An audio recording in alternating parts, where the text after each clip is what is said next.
time is up. This is the end of the first round, and we got 2 teams leaving for this round. Again, thank you everyone for joining us. Welcome everyone for this brand new episode of Hippy Dippy Recruitment Rumble. Happy to have you all on board.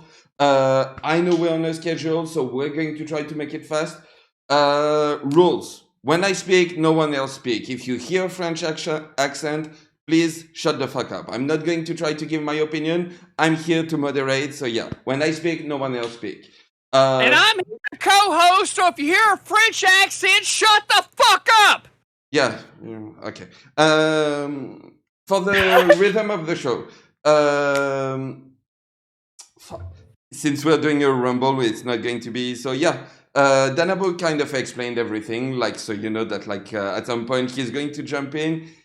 Some of you might leave, don't take it personally, you know, it's the show, it's the game and everything. As for the rules, nothing TOS, obviously. Try to keep your intro and your outro short, and if you see that people are engaging and you cannot chime in, you can raise your hand, keep it as a last resort, and I will try to give you the mic, basically. With that being said, let's start by a quick round of intro, starting with me. Oh, Move. him. I'm gonna make this quick. What I see is a room of upstarts. I flew halfway across the world because I'm doing big things, and I expect big things from everything I do. And so tonight's winner better be able to produce big things for my company. I need moneymakers. I need showmans. I need people who can make me money and be a star. If I see anyone tonight who is not a star, I will personally intervene. Do you understand? Sir, yes, sir. Wonderful. Yep. Yes, sir. Of course, Yes, Mr. tonight, McBurn. You got it, brother. I understand. Let's go. Whoever We're gonna wins, put on a show for you tonight. wonderful. Whoever wins tonight will be getting an exclusive Hippy Dippy contract to be a contracted tag team division. Our championships are prestigious things. They're held by the biggest stars in this industry. Destiny, Vosh, Critically Thinking Veteran, Chud Logic, Aristocracy, and more. The people we book on our program are stars. And so tonight I expect star behavior, and I expect you all to follow by the rules. Do I understand?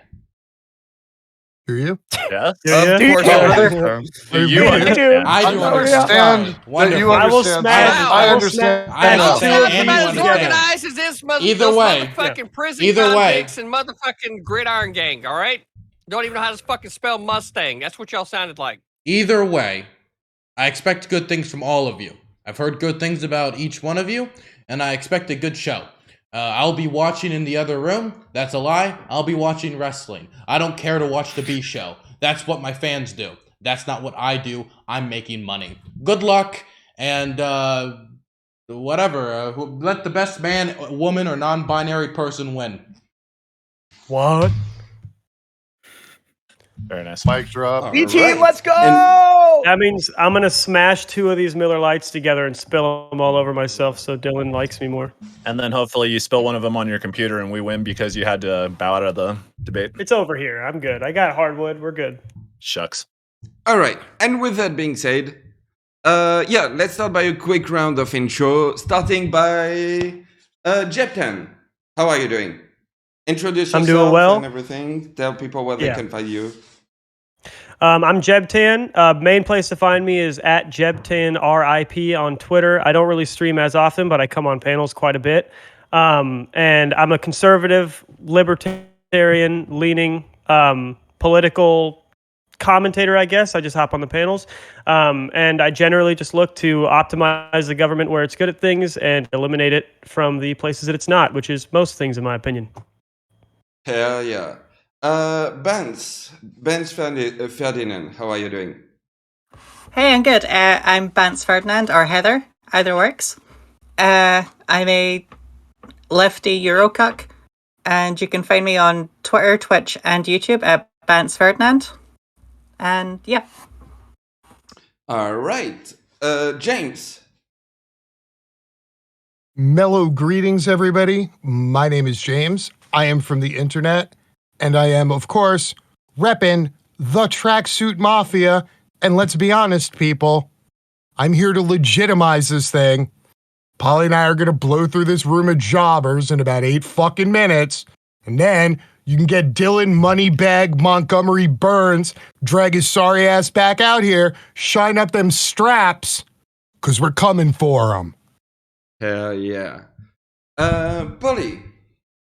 Hey, it's me. I'm Polly. I am number 2 to James is number 1. We are the Tracksuit Mafia. We live on the internet. I am only the second. I'm the queen of the internet. James is the king of the internet. We're here to dominate. Trans women, communist. Get to that later. Hell yeah. Sen. All right. We are here to support the people. For too long, we've had a people's champ in the normal division, but now we have it in the tag team division. In order to be the people's champ, you need to be for the people, by the people, and of the people. And that's what the Democratic marketeers are here to do. I am Sen Streams. You can find me at Sen Streams. That's spelled the French way, as Mr. Geek would appreciate. And we are here to do this. Hell yeah. Ranger.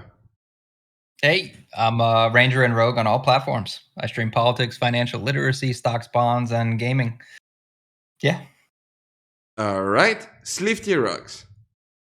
What's up, everybody? It's your boy, Sleeve T, rocking out here on the Hippy Dippy. I am a rocker boy with violence on my mind, highly anti-corporatist when it comes to a lot of the tech practices in the sector, and I am here to come over here and smack some cheeks across the ring. So let's do it. Oh yeah, we're called the Birds of War. Hell yeah. Jason.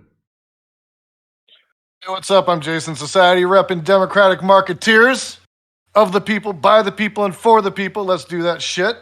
And you can find me at Jason_Society on Twitch. You can find me on Sundays hosting Stonercast with all your favorite stoner streamers. So check it out and hope you enjoy the show. And us fucking dominating everybody in this fucking room right now, because that's what's going to fucking happen. So let's go. Hell yeah. And last but not least, the main boss, the main conservative boss, Hippy Dippy champ, CTV. How are you doing? You know, Mr. Geek, I'm doing pretty fucking outstanding. Like, scene. Let me tell you like this. There is no fucking People's Tag Team fucking division. You hear me? There's the People's Champ. His name is fucking CTV, and you need to take the language that I fucking. Gonna be shitting me with this Discord rando fucking restart shit. You take that fucking. The people are speaking, CTV. The people have spoken. The people have spoken. All right, You all right. fucking Interesting. dumbasses. This is the time for the champion to speak. Who the fuck do y'all think y'all are? Are y'all the champion? Are y'all the champion? No, you're not the Oh, we're gonna champion. be. We're gonna be, you're not gonna CTV. be We're shit. gonna be. Shut up, fucking Jason. What the fuck are you doing right now? You motherfuckers all need to understand one thing and one thing fucking only. One, follow the fucking rules. That's right. I used to use fucking 2 times in the fucking row, and y'all didn't even. They were like, "Wow, that just shit happened, didn't right? That shit just fucking happened." Number fucking 2, I have moderation power in this fucking room. You piss me off, I server mute, especially if a fucking French accent pops off. You hear me? We got a tag team fucking division. I have a question. Shut the fuck up. It's my intro. Now, It's not much of an intro. it appears that James and Polly are somehow tag team. And Jason and who? Sleeve, right? Are tag team? Is that right? No, that's me and Bance. You okay. Okay. Get The your tag show team right, champs man. are Come right on. here. Jason and Sen. I just want to make sure we understand who the tag teams are. Okay, so we got 4 different fucking tag teams. You're all gonna obviously should be arguing in a tag team fucking manner towards the same fucking point. Otherwise, it's gonna turn into fucking chaos. And then I get to fucking come in, right? Which I fucking love. Otherwise, I'm gonna be sitting here eating some fucking lasagna that my fucking wife made. Do you see that? Fucking outstanding. Now, Geek, I'm doing outstanding here in Central Florida. The sun's been shining. It's been beautiful, and of course, the sun never shines brighter than when you're the Hippy Dippy champion. So there it is. Yeah.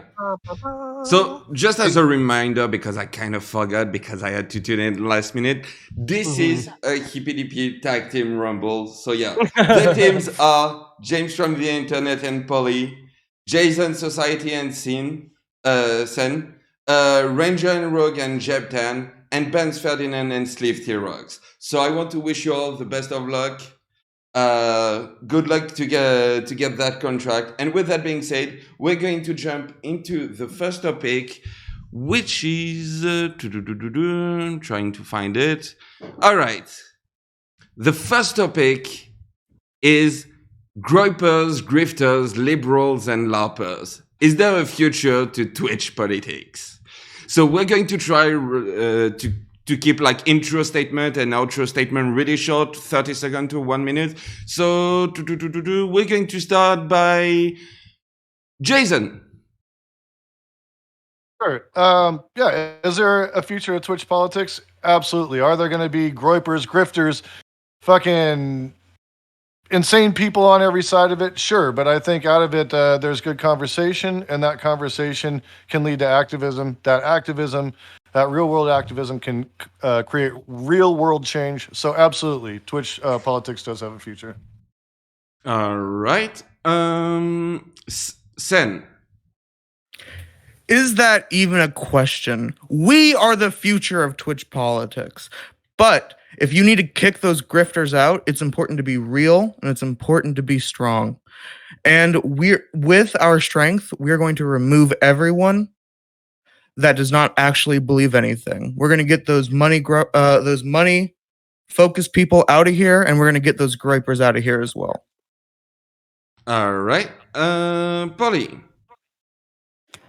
Well, yeah, of course there's going to be a future to Twitch politics. It's only really grown. I think it's, look at Hassan, his stream is huge. And I think you're going to get some of the more progressive ideas here. Of course, there's going to be grifters, there's going to be pain in the ass chuds, and so long as somebody like me makes content out of them, I think we'll get, I get a lot of my best views arguing with chuds. So it's going to be great. Hell yeah. James. Politics on Twitch is currently a fucking cesspool. It's a cesspool because of us, the streamers. It is a cesspool because the viewing audience will always choose rage clicks over valuable content. And hopefully, good content creators will be able to withstand the tide of people clamoring for more drama and rage clicks and actually start tuning in for content that's meaningful, because most of the governments on the face of the planet sucks, and the aforementioned planet is literally on fire. All right. Ranger. Hey, yep, I think Twitch politics is here to stay. I think it's growing by the day, and as long as we have big streamers, just like Polly said, like Hassan, bridging normies into derangement, Twitch politics is absolutely here to stay. Anytime there's money involved, there's always going to be grifters. As far as groypers go, I mean, I'm glad they're not on the platform as it is. All right. Jeb? Yeah, not to diverge too much from my tag team partner. If you need to figure us out, we're the conservative ball cap squad. Twitch will always have a place in Twitch politics, but I'll diverge a little bit. I don't think it'll be the premier spot for politics on the internet for very long. It's already been evident that people have to watch their P's and Q's too much for TOS. YouTube seems to be the space that most of the people who get banned tend to build their communities after they get banned. And you see it in a lot of different spaces, especially social media spaces, where things start one place. In social media, it was like Facebook, and then they evolve and they take place somewhere else, and Twitter kind of dominated that sphere. I think YouTube is going to serve that purpose. The ad revenue is better, and I think once the audience starts to clue into the fact that if you want real diversity of thought without too much fear of what you can and can't say, YouTube's going to be the venue. So yes, Twitch has a future, but I think it has a Facebook-like future where it becomes sort of the legacy version of what I think YouTube politics is going to be. All right. Buns? Aye, so I think Twitch politics has a bright and a dark future. I think it's here to stay. And I think it's good that there are groypers, grifters, and God forbid libs here because they're fairly easy content farms, and it's a good laugh.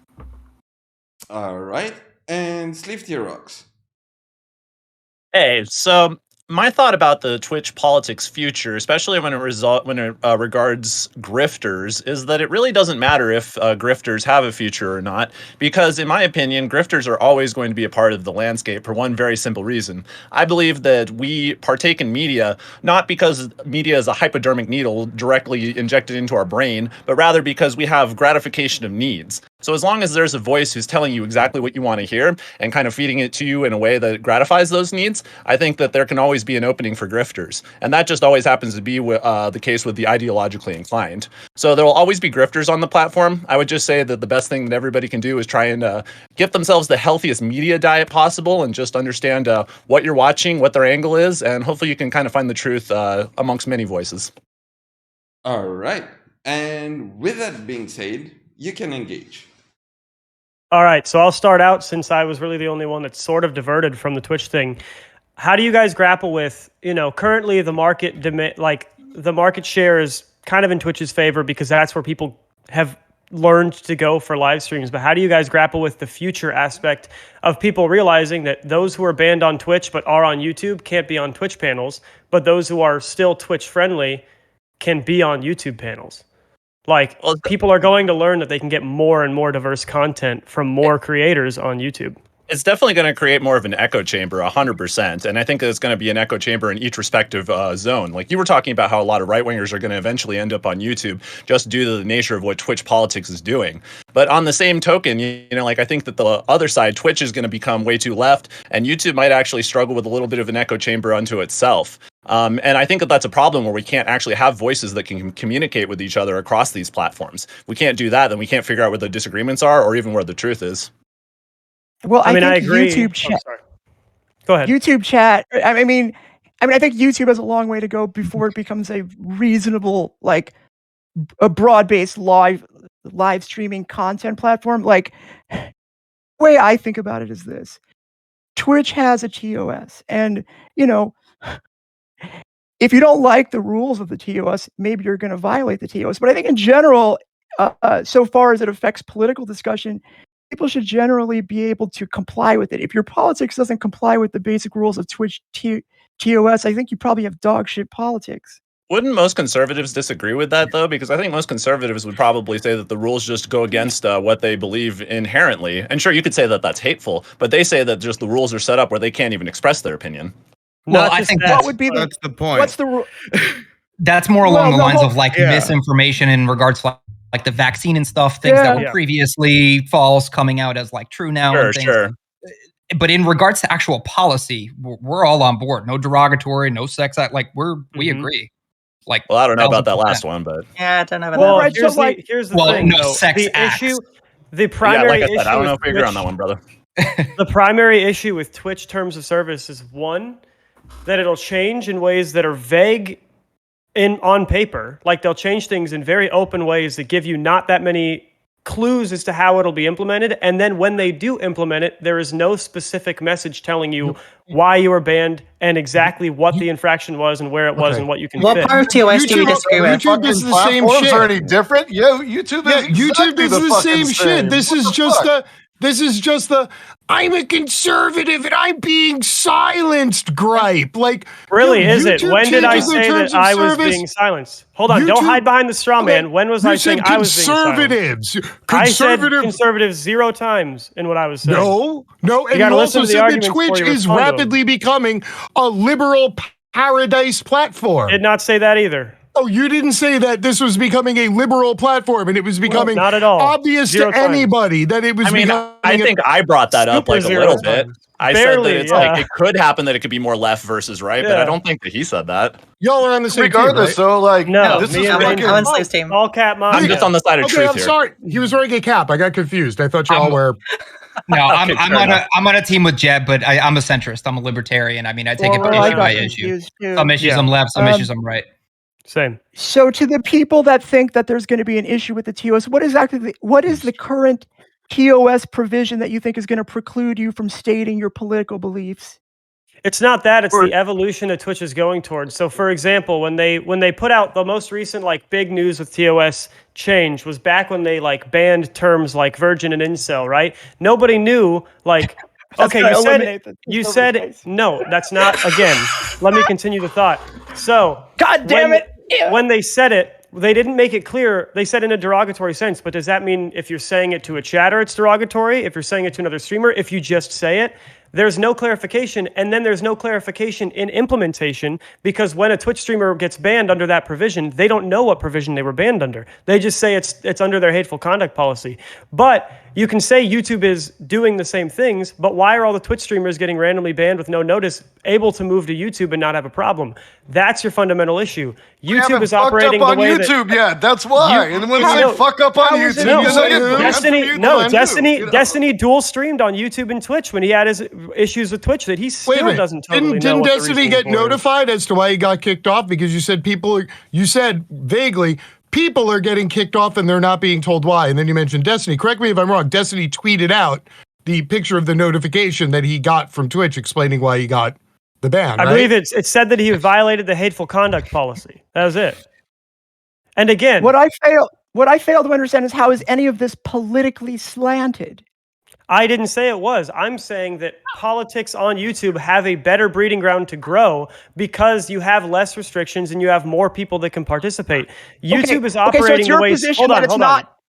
YouTube is operating in the way that Samsung operated in tech, where they go in behind in the certain sector, but then they eventually become the best at everything because of the history they have operating in the space. I think YouTube is going to catch on to the subscription model and how to refine that. They're going to catch on to the chat and how to refine that. And at the end of the day, they're going to become the platform that more people can appear on. So why would anyone subscribe to someone on Twitch when if they host a panel on Twitch, they can't include anyone who is banned, but they can host a panel on YouTube and have all those people on?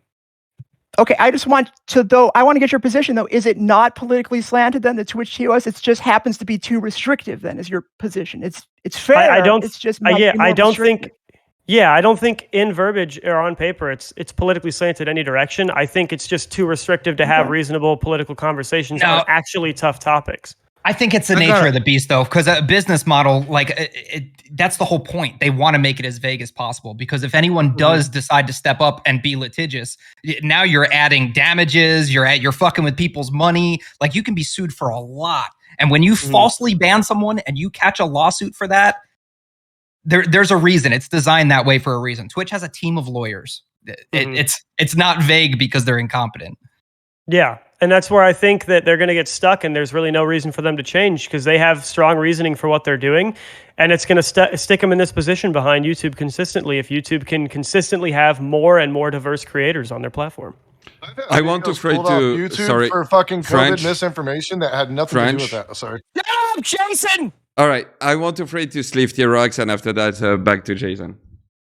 Yeah, so I was thinking about Twitch TOS, and we were talking about how it could theoretically be partisan. But one thing I was thinking about is in the Twitch partner and in the affiliate contract, they tell you that you cannot stream on YouTube or any other platform for at least 20, or put the content up for another 24 hours. Now, the reason why I find that kind of disturbing is because Twitch is literally telling you, if you're going to stream with us and you're going to actually make your money on us, you cannot make your money elsewhere. And as far as I know, I think that's against the law in certain states where they tell you you have to have a non-compete contract in your employment thing. So if they have non-compete where you literally cannot diversify your portfolio and they're telling you they can axe your revenue with absolutely like no justification, I find that really horrifying outside of any partisan reasoning. That isn't the case, though. You have that 24-hour limit, but that doesn't mean that you can't get income from that. I didn't say it was because of income. You did just say that they're stopping you from diversifying your portfolio. No, from the live stream, absolutely. If you're doing the live stream and live streaming is where you're making most of your money is on the live content, you're not putting that up on YouTube, you are cutting out a big portion, especially if they axe you on Twitch. Now you have zero and you weren't able to build up your platform on YouTube. I find that disturbing. But you're still able to build up your platform.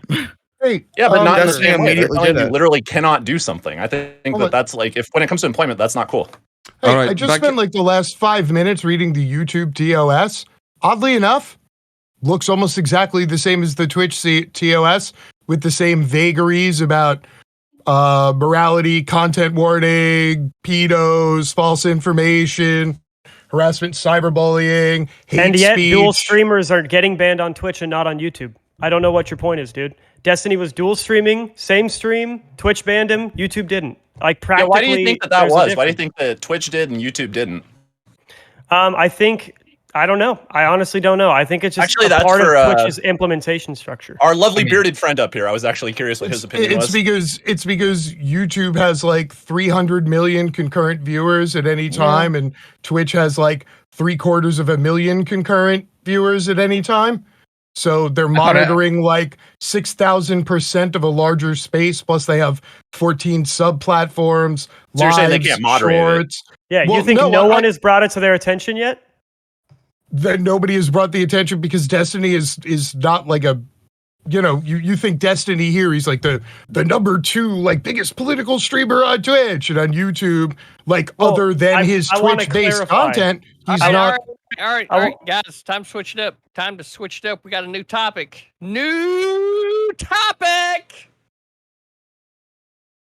Whenever I name the topic, we're going to throw it out into the room to see what type of ravenous fucking wolves we've got that are fighting for that fucking chance at the title. Here goes the topic. And I have a feeling that everybody's going to start screaming at once. This is going to be hilarious. So, Geek, I hope you're ready to call out who you want to be speaking first. Should Destiny have been banned? Fuck no. Floor's open. No, probably not. I'm going to throw it to Jason. I forgot to throw it back at him, so yeah. Okay.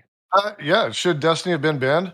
I don't fucking know because I don't know why the fuck he got banned. I know what the letter that he got was, but I don't know the real reason. So let's know that, and then I can make a determination. But based off of, I guess kind of several aspects of his content, there could be several reasons why he might have gotten banned. I just can't name which one of that it could be. Could it be his conversation with Nick Fuentes? Could it be something about the trans and sports stuff? Could it be, dropping the N-bomb on fucking Twitter when he was referencing a fucking panel that he was going on? I mean, what the fuck? Like, the dude's done plenty of things that would probably constitute him being thrown off of Twitch. It would be nice for us other content creators, though, to know what that was so we don't make that fucking same mistake and get ourselves in that same situation. I think he just had a sense of notoriety, and it was just like a long time coming. Things built up. He's a brand risk. Get him off the platform. I don't think that's it at all. I think it's the Fuentes thing. It's got to be. Yeah, I agree with Polly here because the email did say it was on stream. He's done a lot of things that were shitty off stream, and but Twitch the has email been specifically said on stream. Yeah, and Twitch has been fairly consistent. I will give them that about focusing most bans on things that happen on stream. But no, I don't think Destiny should have been banned, because if the leading theory, at least by Destiny himself, is that it was for the trans woman in sports take, which is an unacceptable reason to ban somebody because that is an issue that is out in the political ether right now that people are way more split on than like the Twitch politics community wants people to believe. People are very split on the trans women in biological women's sports debate. And if you're totally banning people for having one side of that very popular issue, it's unacceptable, and that's why YouTube should be the better politics. We get it, the trans thing. The last time Destiny was suspended, quote, banned, was 3rd or 4th ban. They literally told him, if you do anything again, you're going to get permabanned. It's not like it came out of nowhere. It's not like he was like, oh, cool, I'm back on the platform. N-word, N-word, N-word, transphobe. It's cool, I can say whatever I want. Like, but he knew he was treading on thin ice. They told him. They were like, dude, we're literally gunning for you. You have this much fucking space to fuck up. What was that reference? N-word, by the way. What do you think he got banned for, James? I'm going to assume that he got banned for the Fuentes thing, but the previous 4 bans were for the you should be allowed to drive over protesters and kill them.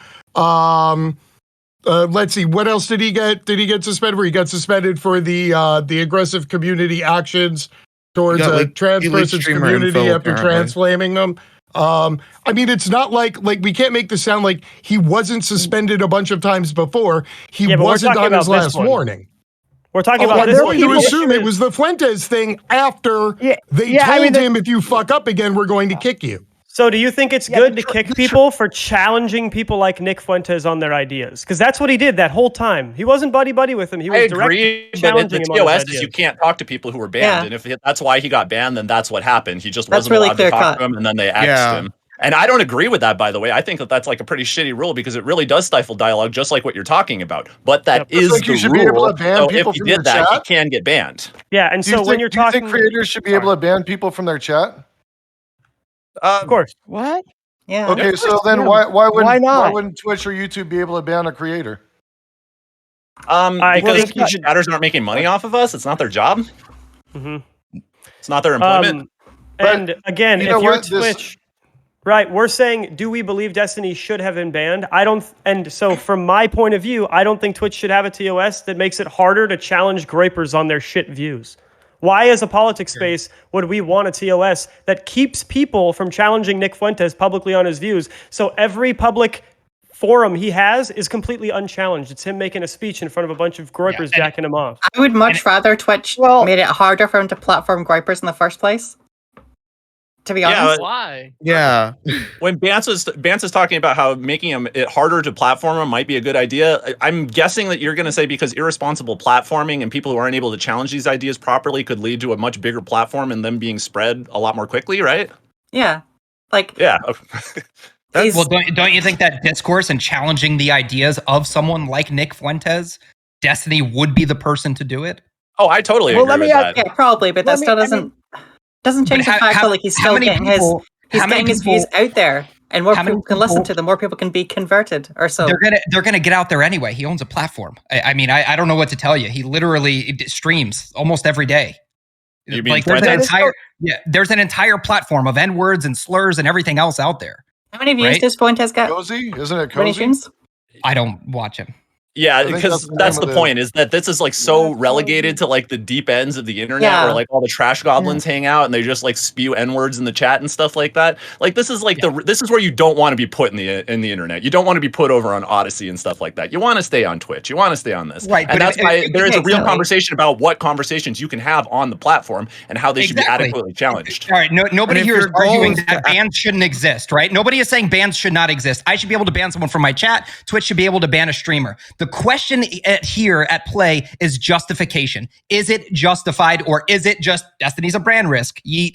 Like that's the bottom line, and that's what we want to know. Nobody seems to here be is the saying sentiment I'm that getting. it needs to be just a free for all. We can say and do whatever we Well, want on stream. There needs I'm to be interested in This is not- Polly's opinion right here, actually. Yeah, I mean, this is not dissimilar to our original question. So, like, if your politics are such that you cannot comply with the terms of service that are laid out, even as vague as they are, like, say you're a dog shit person like Fuentes, your politics won't comply. Just stating your basic beliefs aren't going to comply with the terms of service. So, fuck you. Why would we care? Exactly. I think we'd care because if you still are looking to reach people who are savable but consume Fuentes' content, and you can get a guy like Destiny to take that fucking T-ball home run on stream, you want that opportunity to take place. I'm a conservative, but I would take any day Destiny getting his fucking T-ball home run on Nick Fuentes, because Nick Fuentes is the reason why every conservative is looked at as a groiper like that. So why not allow those banned streamers to be moderated by streamers that you do trust and are on your platform, so that they can fucking slam dunk on them? If you are like, try to do Isn't that. it If you have such a reasonable to broad say no spectrum fucking of Nazi? people, it's impossible to fucking police that. Hey. And then you end up with shitheads French. that are bringing those fucking Yeah. Nazi groiper motherfuckers on, and they're not fucking challenging shit. Yeah. They're How just is it giving them the impossible? voice. And Yeah, because how is that it's impossible? having How to is it be fucking impossible? Policed, how is it? Because it's We have having to be moderators. policed, and these things don't get policed properly. We have and we know moderators. that. It continues and it perpetuates. And then you're creating that environment Wait. right here. Fuck that. So the conservatives want a Nazi free-for-all here? Where, like, so Pretty much. What? YouTube? Okay, here's the example. YouTube allowed him to talk to Nick Fuentes. YouTube allowed... Hold on. YouTube allowed him to talk to Nick Fuentes and didn't ban him. Is YouTube a Nazi free-for-all on their live streaming? Okay. Okay, No. real quick. So we real have quick. an example for how to do it right. Sorry. French. Okay, real quick. 5 minutes before the first round of kick, I just wanted to throw that. I wanted to throw it also back to Polly, since you had a little bit of lag and we couldn't hear what you said. And after that, I want to throw it to Bance. Polly? I'm sorry. Did you not hear what I said? Yeah, your No, sound you cut cut off. out part. We missed like okay. half of your what you Okay. said. I was saying. Oh, okay. Okay. Sorry. I was saying that if you don't have like the ban evasion rule where you have, for example, Fuentes can't come on Twitch, but he can come on YouTube, like you said, like that's going to eventually have to be clamped down on YouTube too, because you can't have a fucking ban evasion. Otherwise, the bans don't work. This would be a Nazi free for all if it weren't for the ban evasion rules, just like it would be on on YouTube as well. Just because they don't have a large developed political platform doesn't mean that they won't in the future and then have to contend with the things that they have to contend with here on Twitch. It might be more of an open forum now, but they're going to have the same issues that Twitch has already dealt with, which is one of the reasons why Twitch is going to maintain its premier sort of live streaming audience in gaming and politics, just sort of being ahead of the game by years. I'll wait for all right, Vance. Bounce. So, when it comes to the Fuentes thing, I think there's maybe a disconnect on how folk want to solve that problem. I want to stop groypers or Nazis, whatever the fuck. I want to stop them from spreading.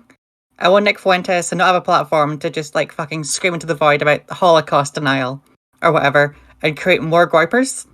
And if he's doing this on like some shitty fucking nothing platform, that's much better than him having a megaphone on Twitch to reach hundreds or thousands of people. That's a much better way of containing him than like bringing him on so Destiny can shout at him for 2 hours. It seems like it's more effective than the other. But he's on YouTube now, so it's not just Cozy TV. He's literally on YouTube right now, And which that's is the issue. far larger than Twitch. YouTube has not become this cesspool that we're imagining that someone with this ban evasion is going to become. It's become quite the opposite, where now if Nick Fuentes wants to get onto the only big platform he can get onto, he has to do it while being challenged, which means that no one is just going to hear his uncontested views. We live in the age of the internet. You're not going to keep him off one platform and then keep him from spreading. You're probably going to perpetuate the spread because, one, he now gets to say that no one wants to hear all this truth I'm spitting because they are afraid of it. And two, nobody ever is going to hear Nick Fuentes get challenged because he's banned from every platform he could potentially be challenged on. Instead, he's only on Cozy, where he would be relegated only on Cozy if your guys' future was true. And he would always be talking uncontested at his events. Are you saying deplatforming doesn't work? Are you saying deplatforming doesn't work? Somebody like us. You're not. No, I'm saying you are not successfully deplatforming Nick Fuentes by banning him from Twitch. That's what I'm saying. But do you think he's gonna? Do you think that us having those conversations, or like Destiny having that conversation with him, changed any of his Groyper fans' fucking minds about anything? Yes. Yeah, I mean, the only impressionable people are on the internet. Are you kidding? That's an insane take, dollars dude. to donuts. That he didn't change any of. Dude, propaganda is a hell of a drug. Yeah, propaganda is a hell of a drug. Yeah, and you're arguing something that can't be proven because everything that can be proven shows that it was a net good that Nick Fuentes was on Destiny's stream on that day because Destiny got to challenge his views. And it's not just about his groypers that are already jerking him off. It's about the people who are listening to him for the first time, who under normal circumstances, if they heard him uncontested, might find a way to agree with what he was saying. But because the first time they heard Nick Fuentes, he was getting fucking dunked on by somebody with a brain, now they won't go down that rabbit hole. It's not about the people who are already in Everyone, are you fucking kidding me? What the fuck are you guys? This is fuck up! All right, French. Jesus fucking Christ! You heard the French accent. Now you're hearing the fucking American accent. When you hear the French, shut the fuck up. Time is up. This is the end of the first round, and we got 2 teams living for this round. Again, thank you everyone for joining us. But Jason Society and Sen is going to leave us. Guys, thank you for joining us tonight. And also Bans Ferdinand and Slifty Rocks. Yeah. Thank you for playing. You guys did great on the conservative end. Very well played, guys. Yeah, it's no problem. You have a good one. Catch you later. And we're going to, before continuing on this topic, we're going to welcome 2 new teams. But yeah, in the meantime, you can keep going. Oh, never mind. All new teams are here, so we're going to go over a quick round of intro. I'm leaving everyone the time to enter and everything. But yeah, I just wanted to welcome Hoodie Volpe, Elena Hardy. It's D&D, and I think we're missing someone. Who am I missing? I don't know, but yeah. Hoodie, You're how are missing you doing? Taj. Mr. Geek, thank you for having me. Turn yourself up. Me? Okay, Yeah. hold on. How about that? How's that? Perfect. Perfect. Okay. I'm Hoodie Volpe on all platforms. I'm a rising star on TikTok, some may say. So go give me a follow on TikTok at Hoodie Volpe. I post dumb shit and say clickbaity shit for 6 seconds and then argue with people in the comments. So get in there.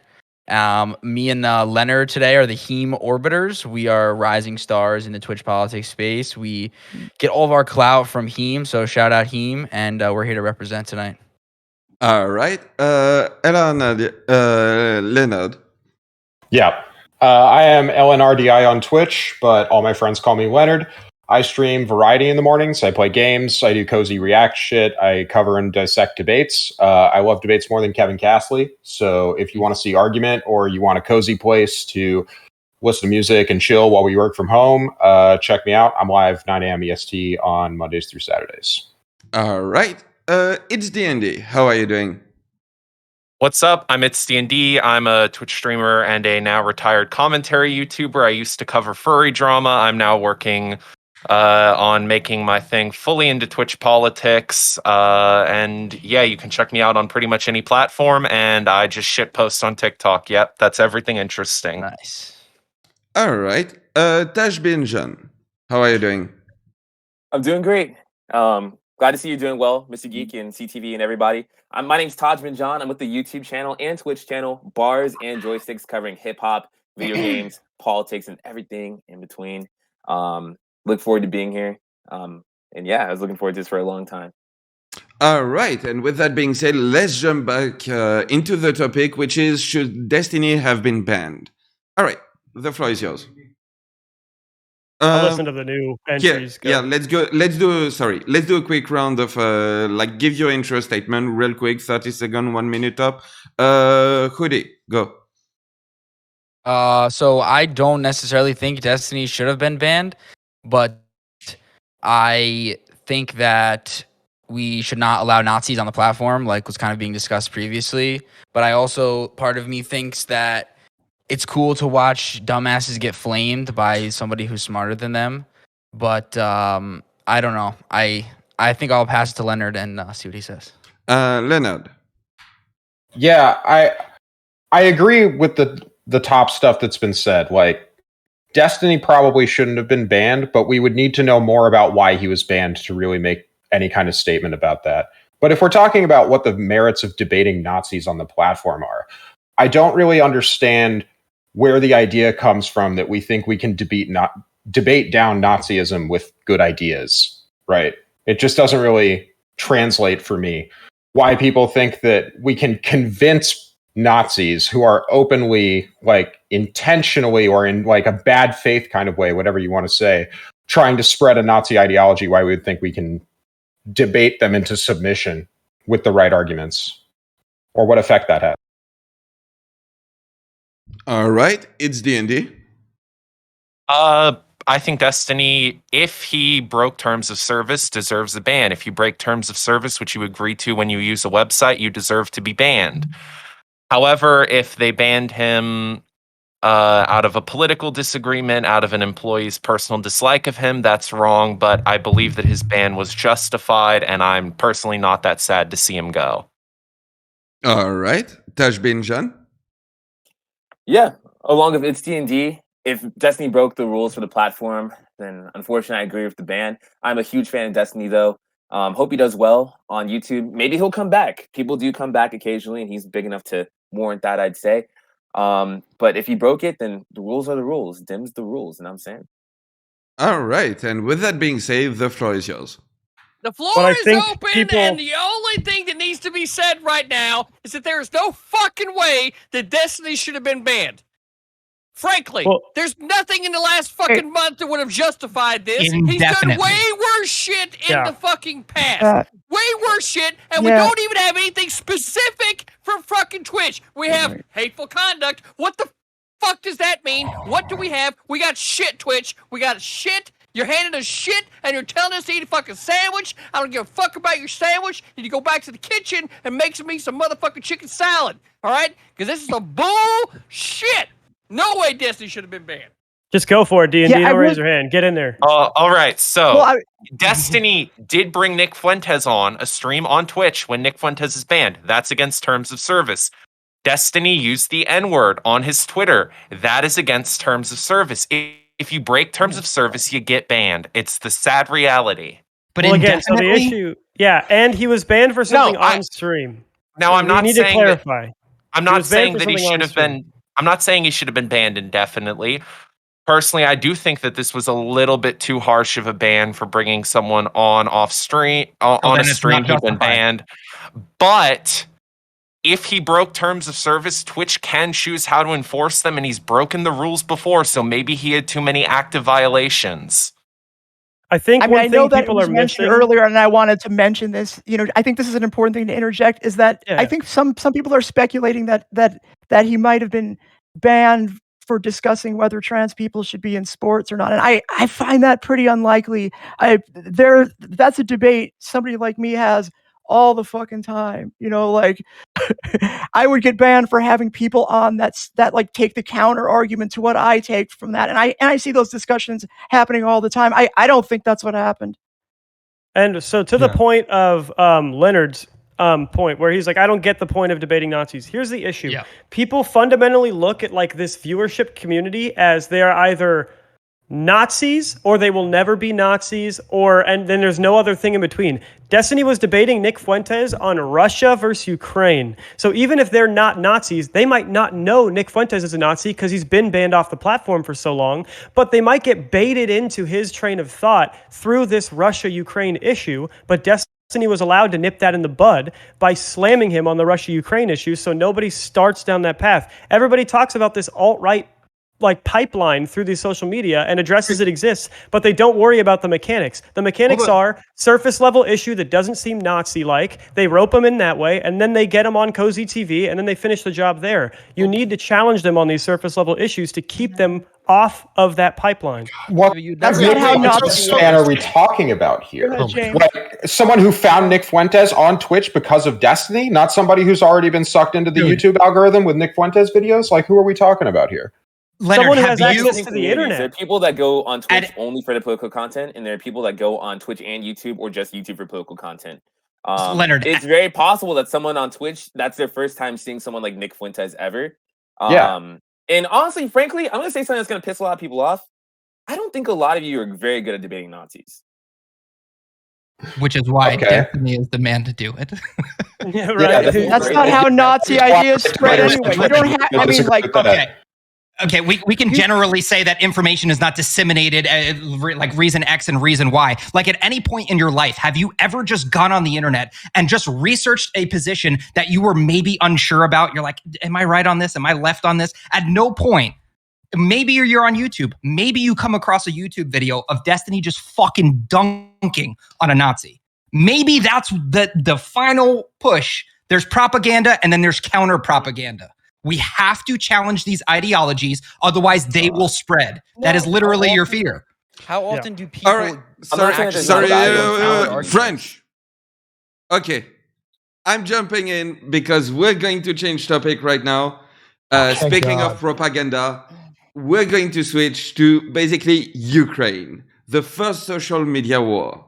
How has the Russia-Ukraine war, basically, how's the war in Ukraine has been influenced by social media? So with that, we're going to, all right, let's do a really short intro and everything, and we're going to start Hoodie. Oh, okay. It just must be said that if you don't mention the movers and shakers during a part of your introduction, it's going to be assumed that you know absolutely fucking nothing about what's actually happening with the influence of social media and this Russia-Ukraine conflict. Go ahead. Okay, so movers and shakers and something about that. But I do think I think social media definitely has a massive impact on this kind of stuff because people, depending on where they get their information and who they follow and stuff, are gonna have a drastically different outlook on the whole situation.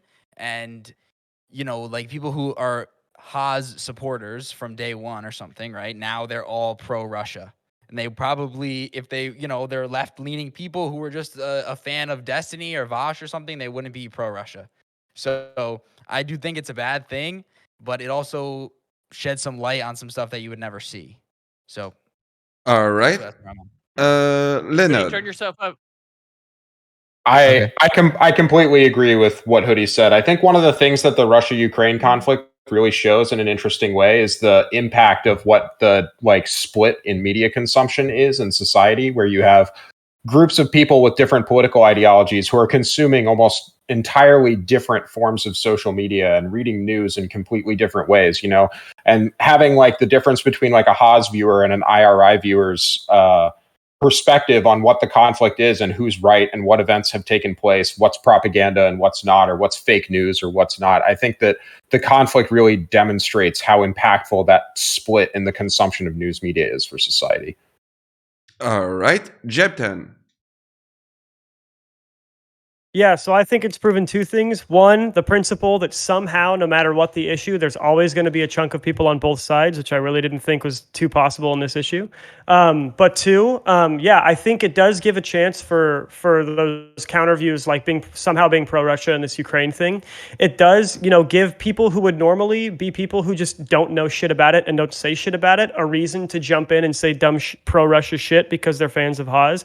But I also think it has the equal effect for people who aren't too political, but they watch people like Destiny or Dylan Burns, especially now that he's going to be interviewing refugees, mention the movers and shakers on the rubric. It gives them the chance also to go from completely non-political, not talking about it, to becoming sort of an activist on one side. And I think that's why it's important to see these people hash it out on an open political platform, because that's the only way one side is going to be able to pull from the other. All right, Ranger. Hey, I think it's incredibly crucial to wholeheartedly trust your media source, which is why it's great why Dylan and Geek are currently in Poland, because we're going to get a very unique perspective and a unique view on what's happening there. Okay, because honestly, I'm a veteran. I'm a combat veteran. I contracted private security overseas. I have a lot of fucking combat experience. And if anything that I've learned is that the power of civil affairs and psyops that we just did for the last 2 decades in Afghanistan is incredibly powerful. You can literally sway an entire nation without entering it. It's absolutely insane. I mean, this links back to Cambridge Analytica, not literally, not a direct correlation, but just in general, the same type of technology that's used currently by our United States military.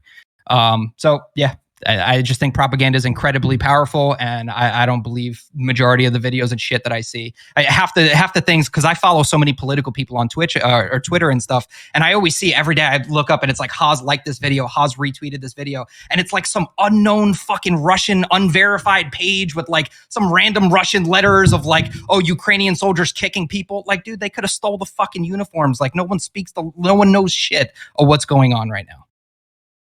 All right, James? I'm kind of boggled that somehow this is the first war with social media, as people have been posting horrifying videos from wars and conflicts all over the world for the better part of 15 years. And while this one has just seen more mass proliferation than other ones because, we decided to make it U.S. political. So people in the United States who can't find Ukraine on a map suddenly have a fucking opinion about Ukraine. Also, for as long as there have been wars and content has been put on social media, there have been people on, quote, both sides who either manipulate or write different captions for videos after they're shot. This is nothing new. Quote, both sides have been doing it because, to Ranger's point, this is just part of war. I'm just boggled that everybody thinks this is the first fucking war that's been on social media. All right, Polly. Well, I think it's important to note James is right. But also, the idea that we have live stream, we have communities that can come and talk about things. What I have found super valuable is the ability that alternative media, this specific alternative media, can respond in real time to the consent manufacturing that has gone on since the beginning and even before this war started from, all sides, basically. All of mainstream media has been taking, generally the same position on the war. And, it has been extremely useful for me to engage with chatters that come in with fucking dog shit opinions, and explain to them why they are so fucking horny for war. And I don't hear that anywhere else, except for, on the Twitch left. It's D&D.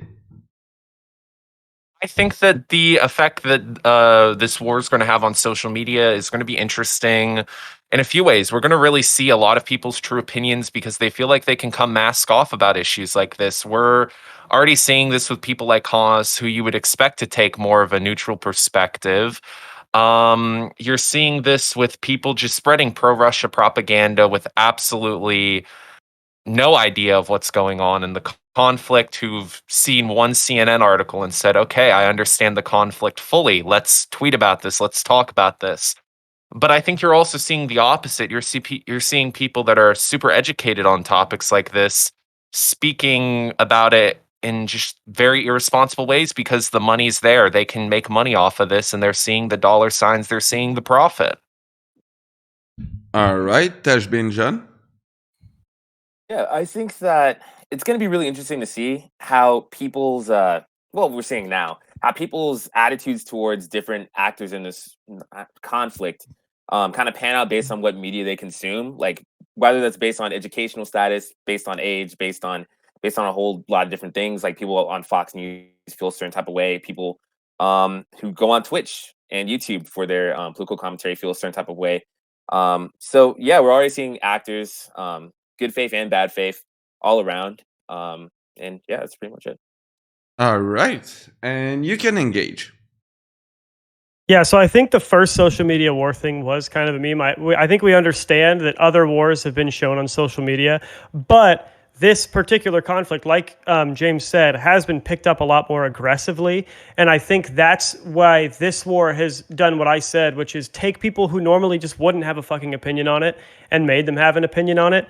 And I think that's where the power of social media is sort of a double-edged sword, as it is in most things, where it's going to get people who didn't care to care. The question is, what side are they going to care on? And right now, I think it's pretty heavily in Ukraine's favor, but it is still pretty funny to see the people who somehow latch on to Russian, like pro-Russian ideology, despite how social media has made it very easy to see the obvious war crimes taking place.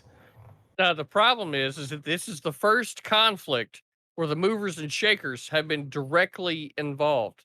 That's the difference. We've already seen Dylan Burns sailing a ship into the Black Sea, right? I coordinated the first fucking drops that we had there in country today, right? So the fact of the matter is that this is the first conflict that the movers and shakers have been involved in, and we're actually making the difference and the changes that we want to see in the world. Yeah, and I think that's huge. That's one of the great edges of the social media sword, is that you have people mobilized and you have, better independent journalism because more people have the resources to go to Poland, take a live stream camera out, get on Twitch or get on YouTube or get on wherever and blast it out. That's the really good part about social media. I know it's easy to get super grim about social media sometimes, but that's a net positive right there, in my opinion. I don't think Oz has nearly the impact that Dylan and Geek are going to have right now in Poland.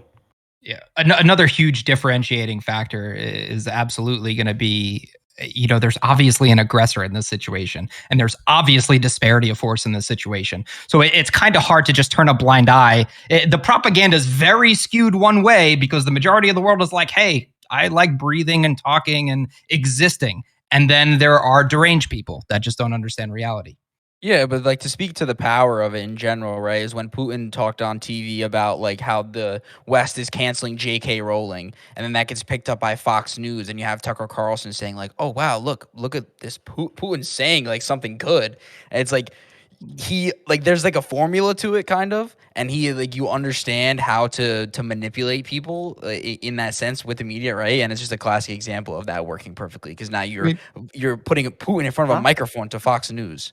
Yeah, I don't know how effective that was, though. I mean, we have three conservatives on the panel here. I don't think any of us give a fuck about Putin repping J.K. Rowling. Like, I think that's Putin showing how archaic he is, honestly. I've honestly seen you guys don't just gargle things that people say from Fox News, but it's evident that a lot of people do. So I guess I've honestly seen a lot of pro-Putin propaganda over the last few years. Him like doing judo, teaching kids judo, riding a fucking bear. Like that is true. There's been a lot of pro-Putin propaganda out there in the last few years. Obviously, it came to a screeching halt, but yeah. If you have any question as to the power of social media and live streaming, I remind you that myself and Tim Pool were out in the streets like 13 years ago. And just because we both put out the content of the same thing, one of us decided to not be a shit gibbon, and the other one has appeared on Fox News 138 times. So just because content is being put out there, there's literally a bazillion people with cell phones now. I'm throwing this out here not to demean it, because I'm literally one of the first wave field live streamers like ever. But after the Facebook Live thing went prevalent, and then it got to the point where everybody and their mother just walked around with their cell phone on all the time streaming, the value of streaming somewhat got mushed down. And I will say that this is the first time in years where independent streaming is being seen as valid and important again. Because after the first wave of field live streamers, basically half a dozen people who did it became talking heads, and then all the platforms just washed it away. Like Facebook used to have a live map where you could click onto any live stream anywhere in the world. You could see where all the active live streams were.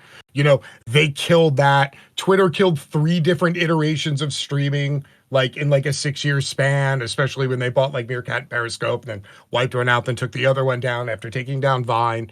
So at least in this regard, I'm glad at least that people are seeing value in field live streaming again, because it almost became pedantic because everybody and their mother was out with a cell phone. And now not everybody and their mother can be out in Ukraine with a cell phone shooting live footage of fucking, missile batteries firing off 80, like a full load or something. So at least that's a good thing that's come out of this. I mean, and I agree. Tim Pool and everything. I mean, the line these days is really fucking blurred between journalism and activism.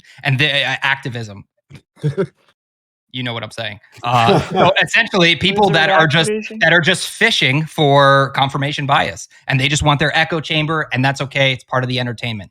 But real journalism, real journalistic integrity is of the utmost importance, which is why it's so great seeing independent journalists and not just the major media organizations that are just owned by larger, more expensive companies. Jeb? Yeah, and Tim Pool obviously got magnified being with Vice, and he got media that was instantly kind of picking up his activism. But I think that's the good thing about Twitch, like you're saying about this conflict, having so many eyes on it, is there is a chance that whatever Dylan Burns and Geek do in Poland right now gets picked up by a major news outlet, and that's such a massive win. So, like you said, while you do have some examples of people who do end up grifting, and even though he's moved toward my side, I agree, Tim Pool does a good amount of grifting and doesn't seem to have a very critical thought process in a lot of it. But there is still the chance, like Dylan Burns' coverage now, being part of the popular media, like the media is generally on the Ukraine side, so there's a good chance that this could get picked up. Like, no one else is going and interviewing these refugees. So that's one of the huge, like, we're always talking about the bad parts of social media. I agree with James wholeheartedly. This has a lot of positive potential for social media to take a win in this conflict.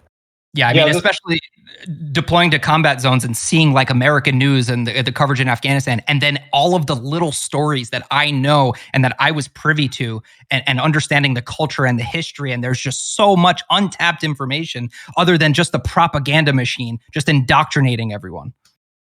Yeah, I agree with all this. This is just one of the like really strong advantages of streaming as a media platform, is that when the internet is accessible to a lot of people, and they have something that they can use to stream information from where they are, the development of world politics isn't something that's confined to checking the news headlines the next day or waiting for Reuters to publish an article or trying to figure out what's going to be on the next television news segment. It allows the diffusion of information to happen quickly, and I'm all for that. I think obviously people need to be critical about what media they consume and not just like look at one live stream and then assume that they understand everything that happened there. But the problems that make propaganda insidious in society are the way that people approach and consume news information and media, and not the fact that there's like a bunch of streaming information out there that exists, right? Because like if people are more critical about the way they consume propaganda, like if they were to read a Russia Today article or something, it would be much easier to dispel the kinds of like ideologies that take hold that make people want to just like believe that Russia is in the right for invading Ukraine,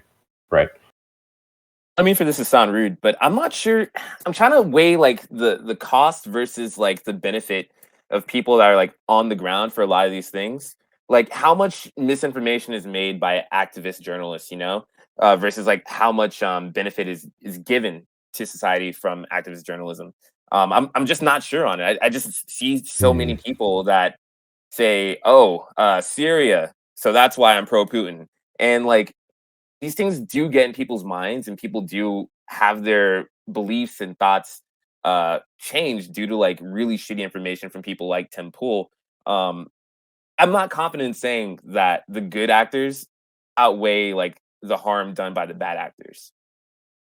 I'm not sure it's that the good outweighs the bad. It's just that the problem isn't going to be solved by addressing streaming as a media platform. It has to be changed through like a cultural change in the way that we think about consumption of information.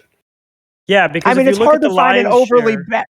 Sorry, I no, want to, you haven't spoken. Yeah, I want to throw it to Polly.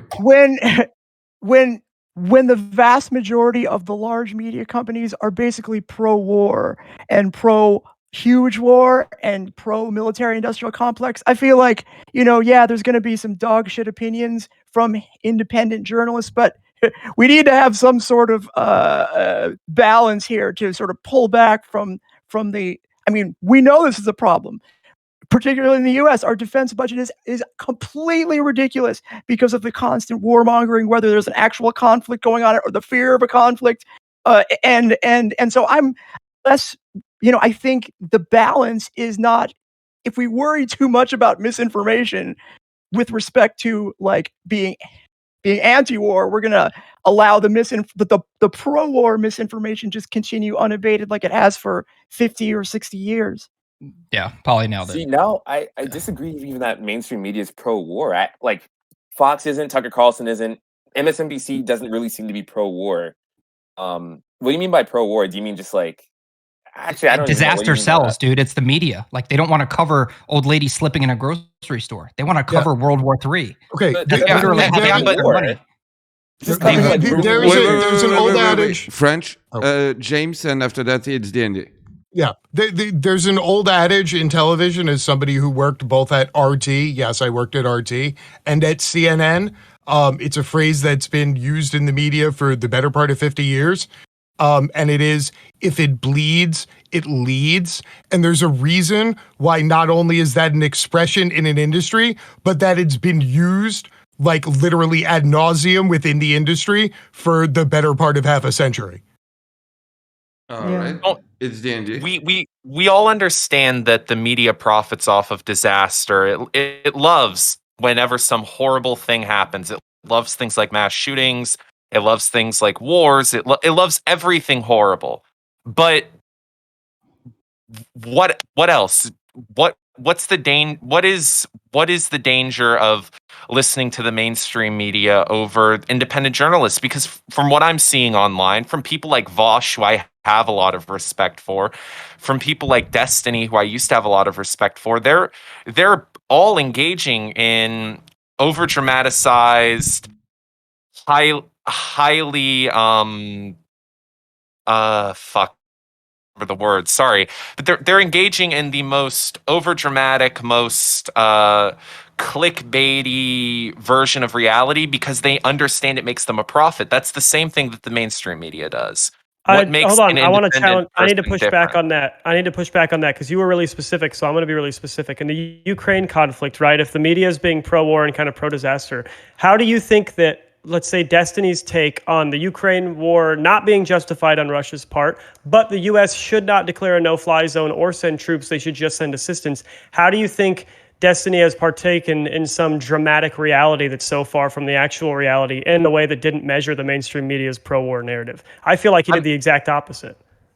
I'm not saying that he's more dramatic than a lot of mainstream media sources. He's just an example of someone who is profiting off of a disaster. All media is, all mainstream or alternative is is is profit based off of information. But I think Polly doesn't is matter saying who that does like it. streamers being able to make money talking about these things is a good way for people to be able to make money off of talking about the Ukraine situation, while also measuring the pro-war propaganda that sometimes is perpetuated by mainstream media. If Polly directly attacks that pro-war like narrative and makes money off of her Twitch subscribers, does that mean that she's now just a profiteer, or is she operating as that natural measure against mainstream media that she's arguing streaming can be? I would real argue quick, that sorry, I want to throw it to Dashbin John, and after that, I will have a question for all of you. Okay, I think that the problem lies that with streamers, it can be super tilted in ways that not even mainstream media can go into. Out of all the people, out of all the pundits in the United States and Canada, like I don't think that Tucker Carlson's is the craziest one. The craziest one's probably on YouTube or Twitch. Like, because some of these people are batshit, you know what I'm saying? So I think that goes again to what I said earlier. I think that the harm might outweigh the good out of people like me or like Destiny or like Polly making content regarding Russia and Ukraine. Not that there has no value. There are people that provide a lot of value. But I'm just saying that like overall, when I'm talking about overall, I mean people that say, oh, Putin's a strong leader, so America should just cancel their entire military, blah blah blah blah blah. You know, like there are people like that I online on places like Twitch that I don't see even on Fox News. At least I don't think Tucker Carlson has said something that stupid before. So that's what me and D&D were talking about. But all right, that's a metric. Sorry. I have a question for you because this is the end of this round. One team is going to leave us, and this who's going to leave us is going to be determined by the answer to this question. What is the most important part in a pizza? Is it the crust? Is it the toppings? Or is it the sauce? All right. Incorrect. And we're going to start with It's D&D. I saw you raise your hand, being ready for it. Let's go. Absolutely the crust, because if the crust is shit, everything else is going to be shit. If the place can't make a good crust, their sauce is coming from a can at the dollar store. The cheese is coming from nice. the dumpster. Next person. We ain't got all day. All right. He said the crust. Who's next? I think it's me. Sauce. Oh, you think it's the sauce? The sauce is the soul of the pizza. If a sauce has, if a pizza has a shitty like tomato-based sauce that tastes like freaking ketchup, that's a nasty pizza. But if it has some nice barbecue, like a sweet barbecue or a buffalo sauce or a creamy Alfredo, gotcha. So the sauce, it builds the pizza and makes it sexy. Gotcha. Geek, who's next? All right, who develop? Team sauce. That's all I have to say. If you're a real Italian, you would know that sauce is the most important thing of any meal. So there we go. All right, Lena. Sauce. I'm an Italian too, but I'm going to have to go with the toppings. Look, the sauce, the bread, they can be mediocre, but the toppings make or break the pizza depending on if they're shit. If you order a pizza with bad toppings, you don't want to eat it at all. If you have a pizza with shitty crust, but everything else is okay, you can handle that. Like, you're going to order Domino's at some point. Leonard says All toppings. right. Who's next? James. Yo, Team Crust, my dude. Every house needs a strong foundation. Plus, all y'all said you were Italian and called that shit sauce instead of gravy. I'm offended, and my grandma Campagna is rolling over in her fucking grave right now. All right, Polly. So I'm a vegan, so I'm especially in tune to exactly what absolutely needs to be right, and it is the motherfucking crust. If it's a dog shit overcooked crust, if it's too like dry or it's not like just soft, delicious enough, it's not gonna work. You've got to have every bite, have that James said foundation, 100%. Okay, All right, so the Jebtan. Mexican mafias agree with each other.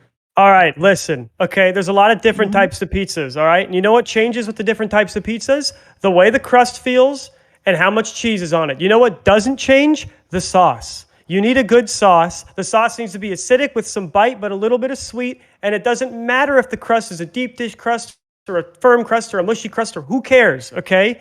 The cheese is runner up, but the sauce is number one, baby. It has to be good. Jeb's on sauce. All right, and Ranger. You guys are all fucking wrong. I'm 100% Italian. First of all, gravy is marinara, sauce is sauce. Second of all, understanders of science, the water and the mineral content is what makes the good crust and the good sauce. The water is everything, which is why people literally ship water from New York all over the country to try and shill that shit on the front of their pizzeria. It's literally the mineral content in the water, which makes all of the ingredients that you guys are talking about. And to say toppings is fucking like, I'm so sorry, dude, for your taste buds. Honestly, like putting fucking like caviar on top of Domino's doesn't taste like the best pizza in the world. Never been happier with a teammate. That was an innovative answer. All right. Sounds disgusting. Fuck Realize All right. that everyone has some very, very heated opinions, but the fact of the matter is that one team must leave. Right, we've got the secret ballots in. The secret voters from the movers and shakers are now infiltrating the network and letting us know that, in fact, Hoodie and Leonard, I hate to tell you, but it's time for you to exit stage left. Thank you Thank you for for having joining us, us tonight. Really appreciate it. And yeah, you have a good one, guys. All right, peace I love out. you, Hoodie. Yo, thanks for having me. Cheers, Later, man. Leonard. Chat sometime. Appreciate you being here. Take care, everybody. Awakening. And just wanted to let you know, like, the jury wants to let you know that, like, basically, Taj and it's D&D, Taj, you were saved by your teammate. Just so you know. Ooh. All right. And with that being said, we welcome a new team of player, Dice and Rick Ruff. Thank you for joining us tonight. So yeah, quick round of intro, and like just as a reminder, the topic is like basically like the war in Ukraine, basically, and the importance of like social media and everything. So yeah, intro, tell people where they can find you and everything, and your take on the topic. Dice? All right, my name's Dice. I'm a lefty anarchist kind of type, and I kind of stream. I don't stream that much, but you can find me on Twitter at Dice of Avarice, and you can find me on Twitch at Dice SA. And for this, like for Ukraine, I just think that the social media stuff is pretty interesting for how it's like changed a lot of perspectives on how people see it. Like I never saw stuff like this when I was a kid, looking at the news, looking at growing up and seeing all of this all like the Iraq war. That was far different for me. But here it's like I'm learning about shit every day. It's always there. I go on and I can't evade it basically. So it's a completely different playing field. All right. And Rick Ruff? Hello, everyone. Go by Rick Raff or just Rick. I'm a semi-regular shit poster on the Vosh Discord server, and Dice needed someone to help be a debate partner with them, and I just wanted to give this a shot. Apologies for the lack of a camera, but just kind of flying by the seat of my pants here, and we'll see how this goes, and I'm happy to participate.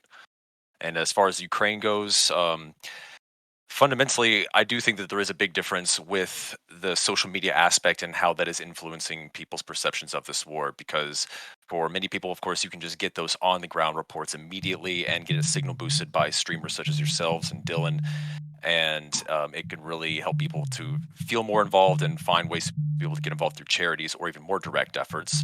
Conversely, it does need to be said that a big part of the problem is the counter media that is sort of being pushed heavily by Russia, I believe, that is also just doing everything that it can to just influence people's minds through propaganda, that things are just contrary to what the media is presenting, of course, and that is a big problem that needs to be addressed. All right.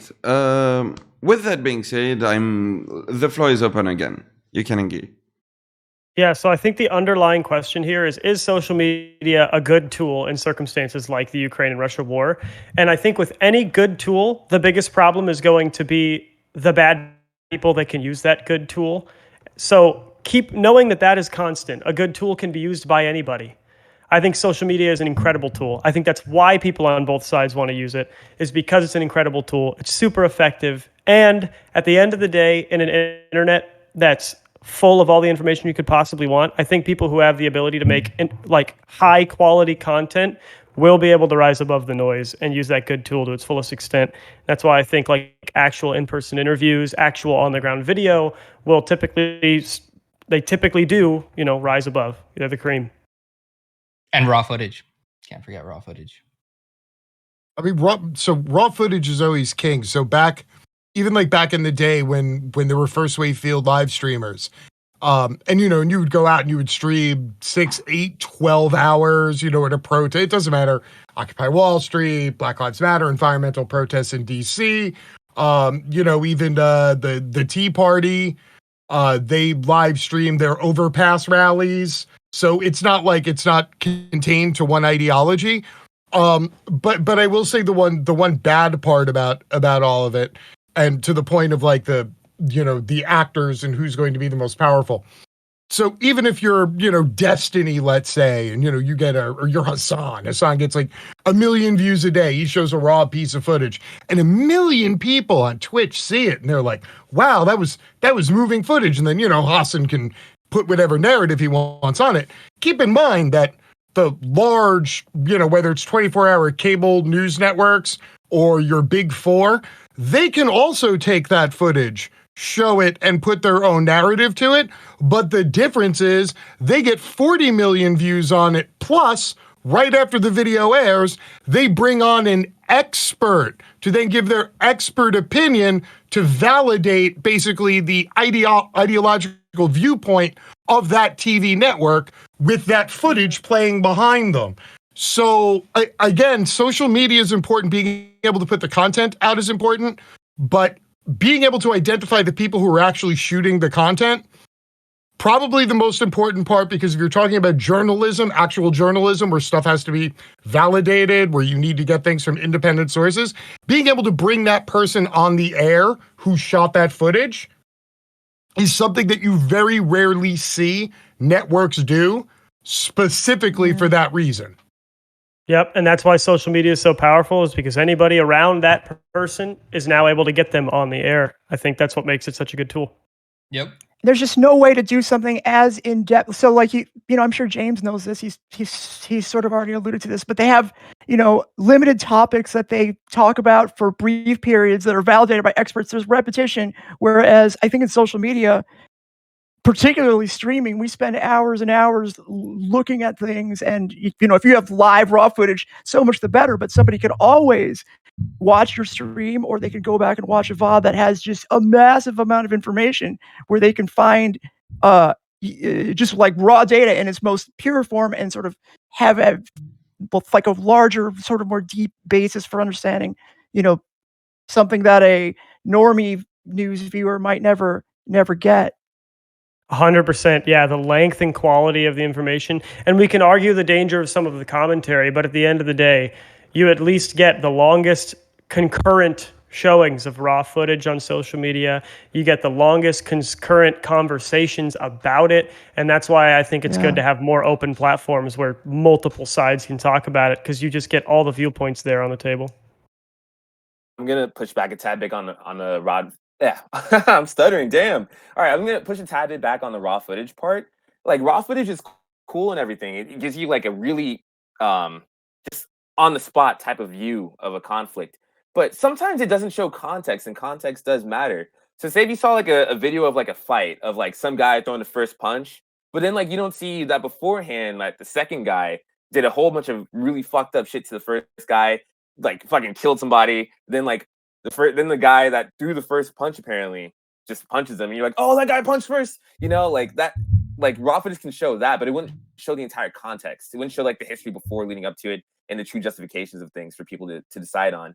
In the social media versus legacy media conversation, though, I think that's just another win for social media, because they have more time for context. You have more time for context, and you have more people on both sides able to provide whatever context they think needs to be provided. James held my point a little bit earlier by saying that legacy media brings on things like experts and things like that. Yeah, so an expert would provide things like context that just like some guy scrolling through Twitter couldn't provide, right?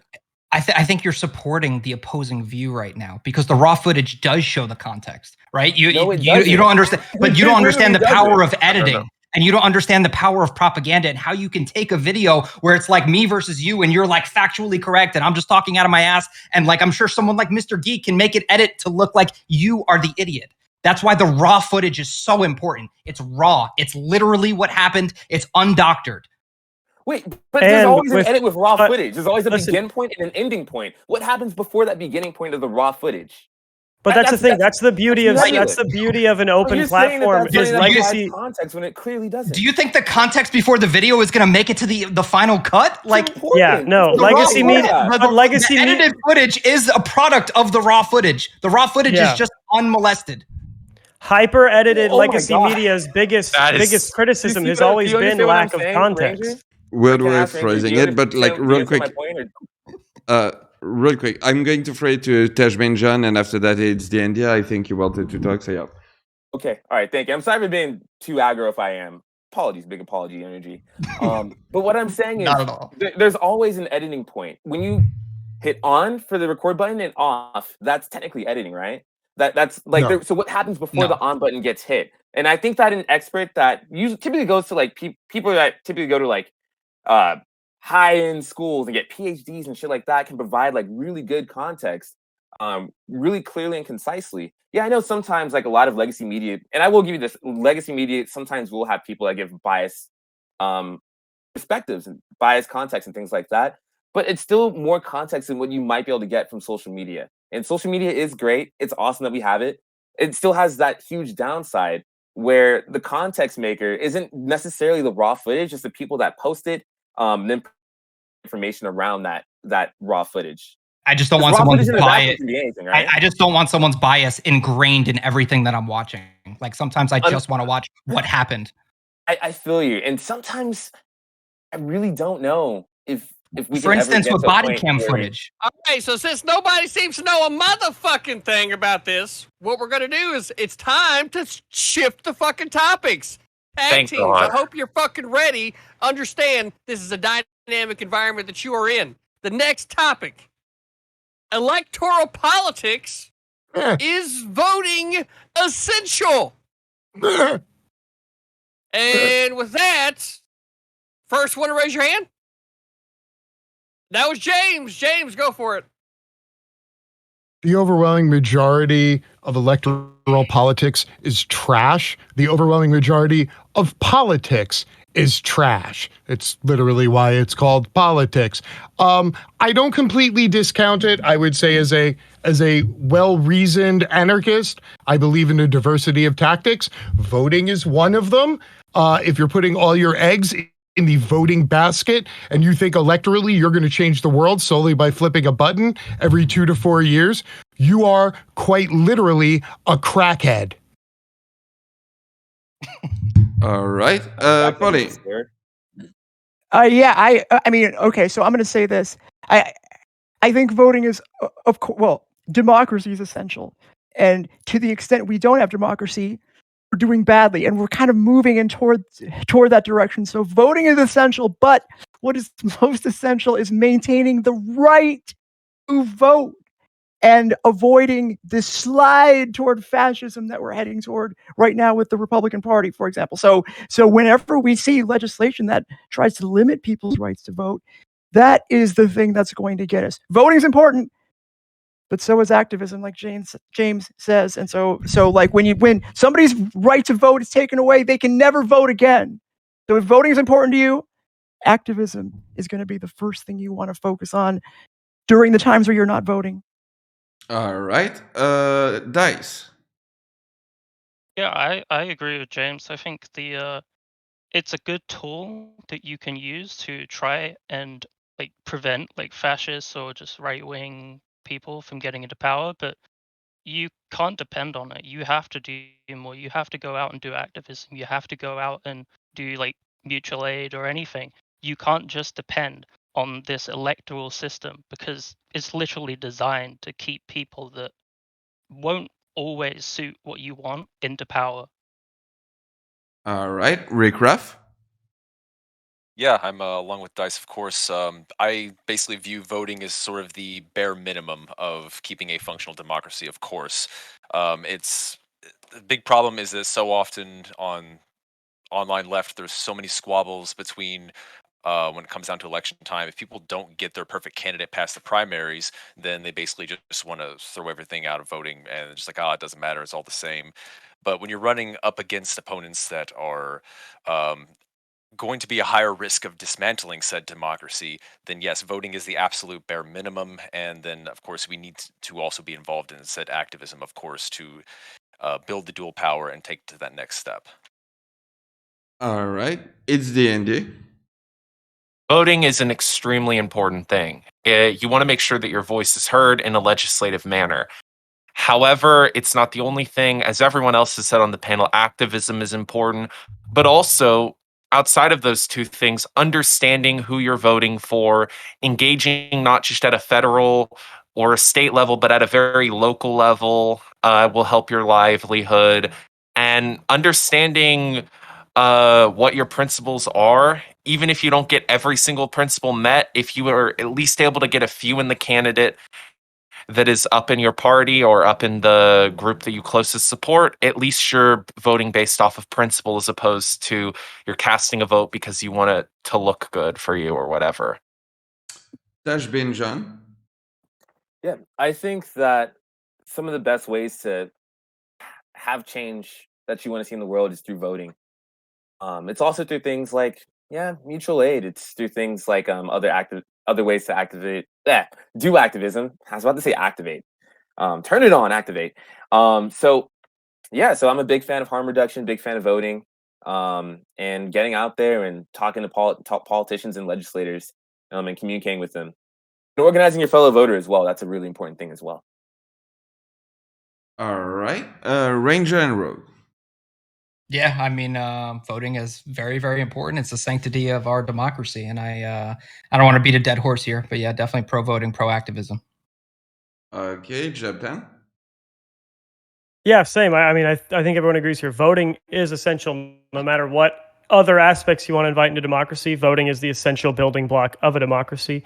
I don't think that necessarily means that like the more people vote is always better. I agree with It's D&D in the sense that I think more educated voting is of the highest importance. I don't care what side you fall on, as long as you know the reasons why you are voting for somebody and the possible consequences of voting for somebody. If you're a single issue voter, they may like that single issue. They might be on your side on that single issue, but understanding where you might lose ground in other ways.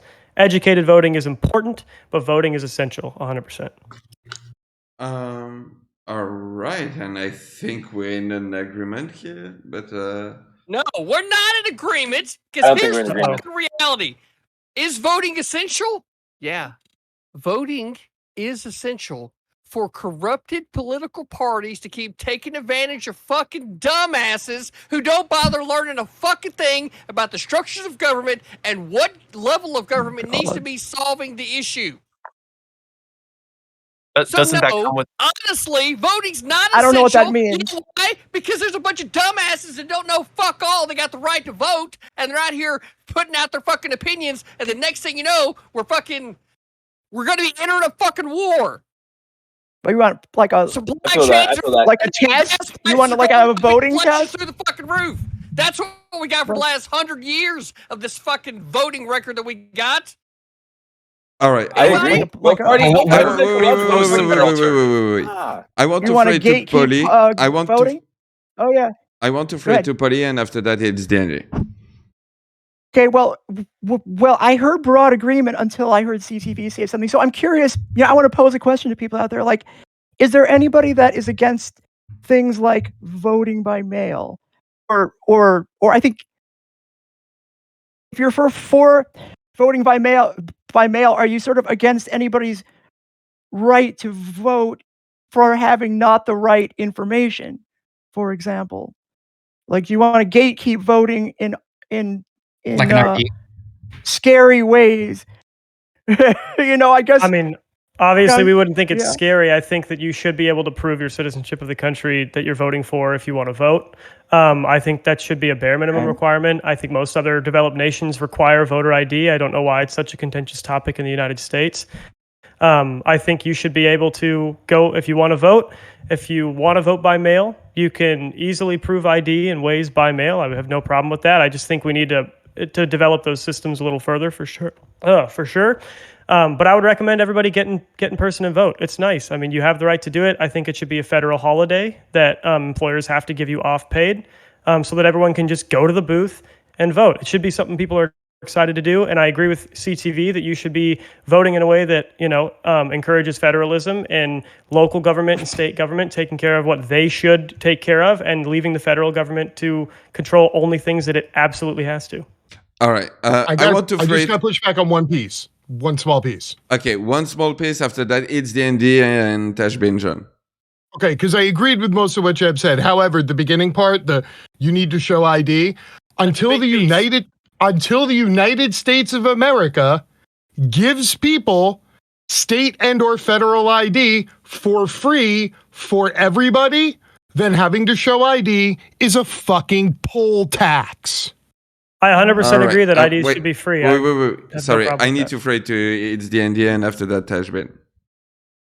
Okay, so first off, I absolutely agree with what James said. If you have to show ID, it needs to be free. Secondly, I agree with what CTV and Jeb said about the government needs to control what it needs to and nothing more. But my only problem is we're focusing too broadly on like voting rights. If voting is essential, I think we can all agree voting does something.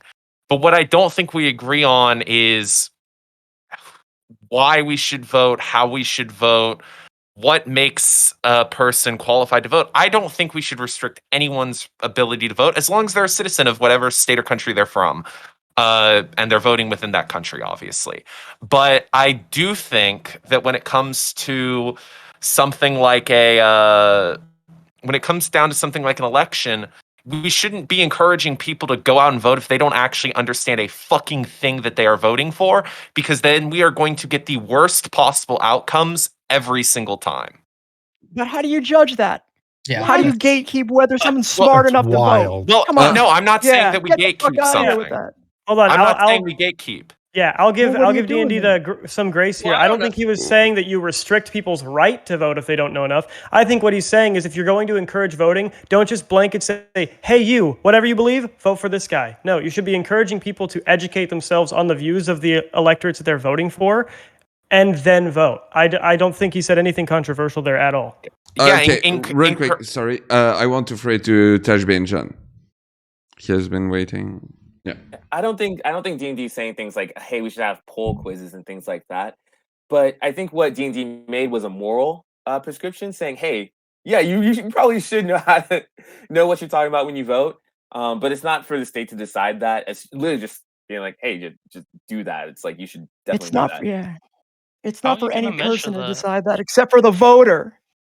And I don't think he was saying the state should keep people from voting. What Taj said exactly. I'm not saying that you have to like gatekeep voting from people, but what I'm saying is we should encourage education. That way, people don't vote for a candidate that's vehemently opposed to their system of morality, to their ideas for legality. Instead, we should encourage education on issues, and we should encourage participation. Who's the you can't put that on voting. French. Yeah. I want to fray to Dice, and after that, James. How do you quantify whether voters are educated or not? Like, I'm not really sure where this is coming from. I think voters are they're not always intelligent, but you're making it sound like they always vote against their best interests, and I don't think that's entirely true. I'm not saying that they do. I'm just saying that you should encourage people who currently aren't politically literate, if they want to participate in voting or they want to continue to vote, they should educate themselves so that they're not hurting their interests and hurting communities that they care about. I don't think that's the right model, though. If I could jump everyone agrees. I want to answer a question Dice asked specifically. Sorry, I need to fray to James, and after that, I frayed back to you. I'm just saying that's, I'm just pointing out, I don't disagree with what you're saying, like people should be educated in what they're voting on. However, that is entirely an education issue and a media issue and not a voter issue. And discussing it when you're talking about voter rights, sort of makes it sound like there's some kind of a Venn diagram where those two things overlap, and they don't, because that is 1000% an education and a media issue, not a voting issue. I don't agree with that. I don't agree that it's an education issue, because I feel like that the public education system has the type of curriculum that gets put in place in order to teach you these things. I think what it is, in fact, James, is a fucking laziness issue. I didn't say public. You did. You put words in my mouth. Are getting You lazier put words in my mouth, CTV. and they're not bothering to learn a fucking Hey, thing. And here's how CTV. because there's loads of content CTV. creators out there that go to a fucking beach. They ask Hey, three hey, basic CTV. questions, right? One of the questions is, what are the three branches of government? Hey, and we get CTV. answers like Armani, motherfucking Gucci, and Ferrari. Hey, And like, what the fuck are ACTV. you talking about? Hey, CTV. I said those are of the education. Italian You government, said not ours. public. You said public education. You decided to go off on a rant on your own about something that I didn't say, but it was adorable. Jeb. Of course there was. I Wait, fucking did. I mean- wait, Jeb. I think CTV did cover the thing, though, because I mean, if we're in a country with public education and you are forced to be educated in the country, then what he's saying is the education part is generally covered. It's a matter of a voter's willingness to put energy in to make sure they actually, and to Dice's question, what is an educated voter, to become educated on the candidate's positions on specific policies. That's all an educated voter is, to have a general idea of what way that so-and-so politician is going to vote on certain issues. And I think that encouraging people to vote in local elections, state elections, props, and the presidential election, and be educated on those things outside of what it just reads on the ballot, because there are very biased like prop descriptions on ballots a lot of the time. That's important. But I agree. It's not necessarily that the education isn't there. These politicians have position pages more often than not. They're constantly tweeting what they think about current issues. It's a matter of people being willing to put in the energy. And that's where I think D&D's point does kind of come to light, where we should be encouraging people to put more energy in figuring out what their politicians' positions are before they, hey, vote for my guy, don't worry about it. Taj? Yep. So it looks like we all essentially agree on this point. Earlier, when we started this question, people mentioned the word mutual aid, and I don't mean to derail, but I'm very curious what people mean by things like mutual aid. Like, what does everyone mean by that? Community organizing. Yeah, but what do you making sure the needs of people in a community are met. I mean, you can go anything from full ground level, like a Food Not Bombs or an IATSE. You can go to the AFSCME. I mean, even fucking, DSA does, like, I do not stand DSA, but they do community work. But when you talk about doing mutual aid, the crux of mutual aid is the acknowledgement that the government isn't there to help you, and they're not going to save you. And the only people that are going to make sure the material conditions and material needs of the people around them in their community are met are other people in the community. I agree. Private charity is awesome.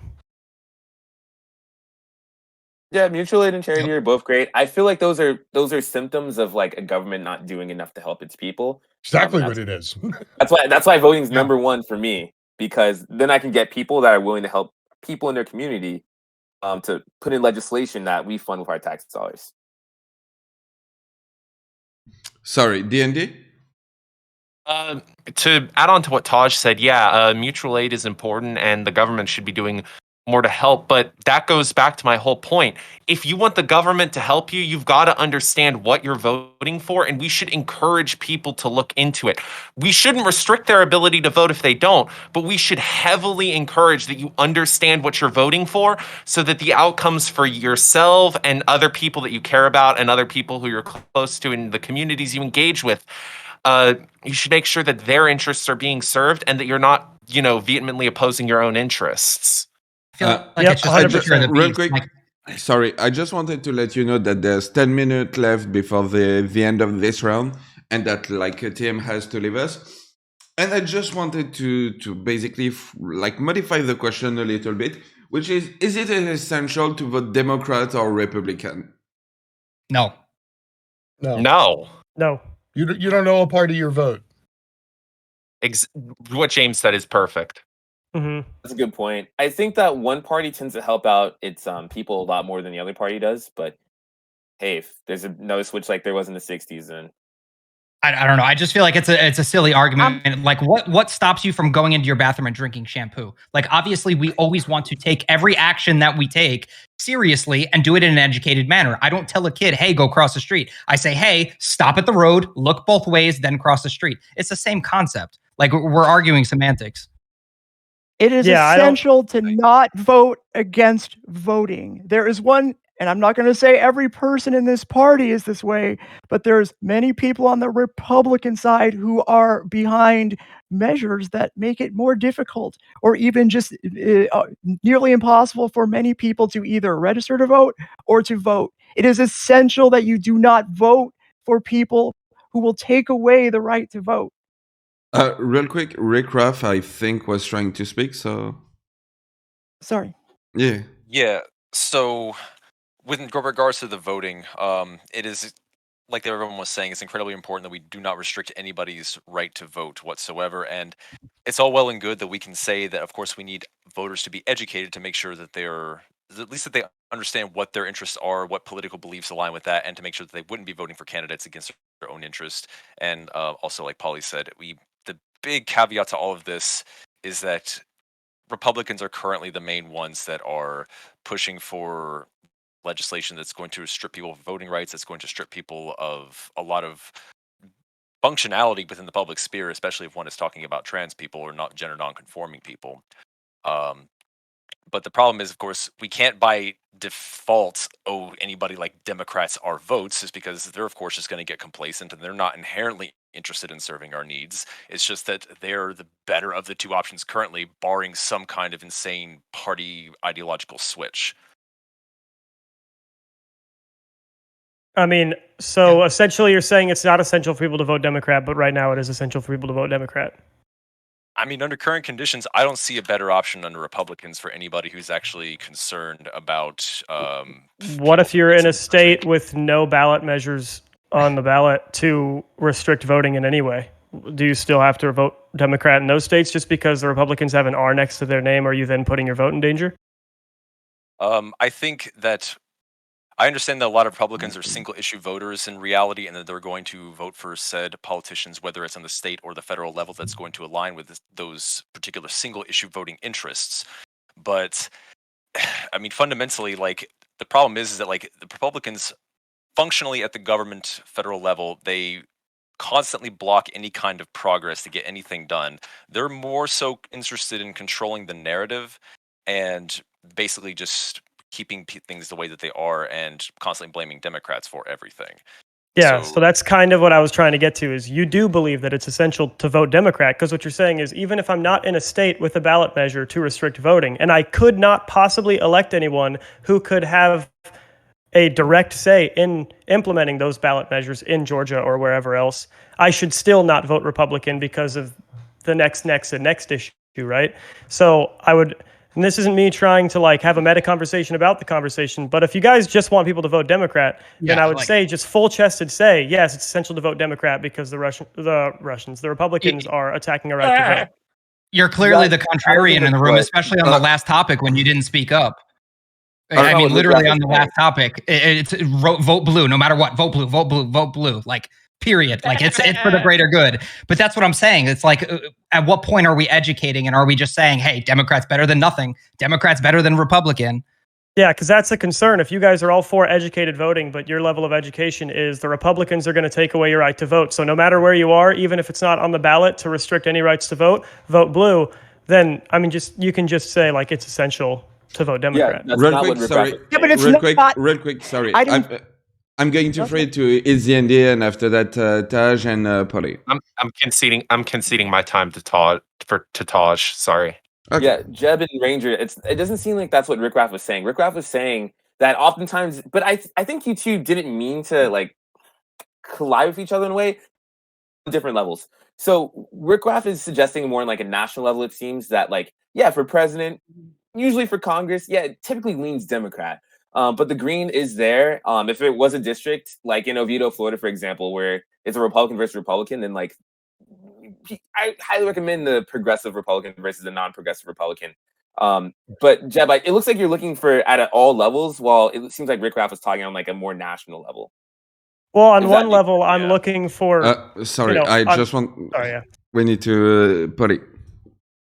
Nobody forced the Republican Party to be an anti-democratic party. Like if we are forced to now vote for the Democrats because we're afraid of the Republican general national party platform being anti-democratic and having these several states that have Republican legislatures being, sort of tending to pass anti-democratic measures, it's on the Republicans for being the way they are. Like I'm not going to blame the average voter in a state that doesn't have any like ballot measures that may affect their voting rights from being like, you know what, I don't want to take the risk with an anti-democratic party that's making a slide toward fascism. That's not on the average voter. That's on the Republican Party.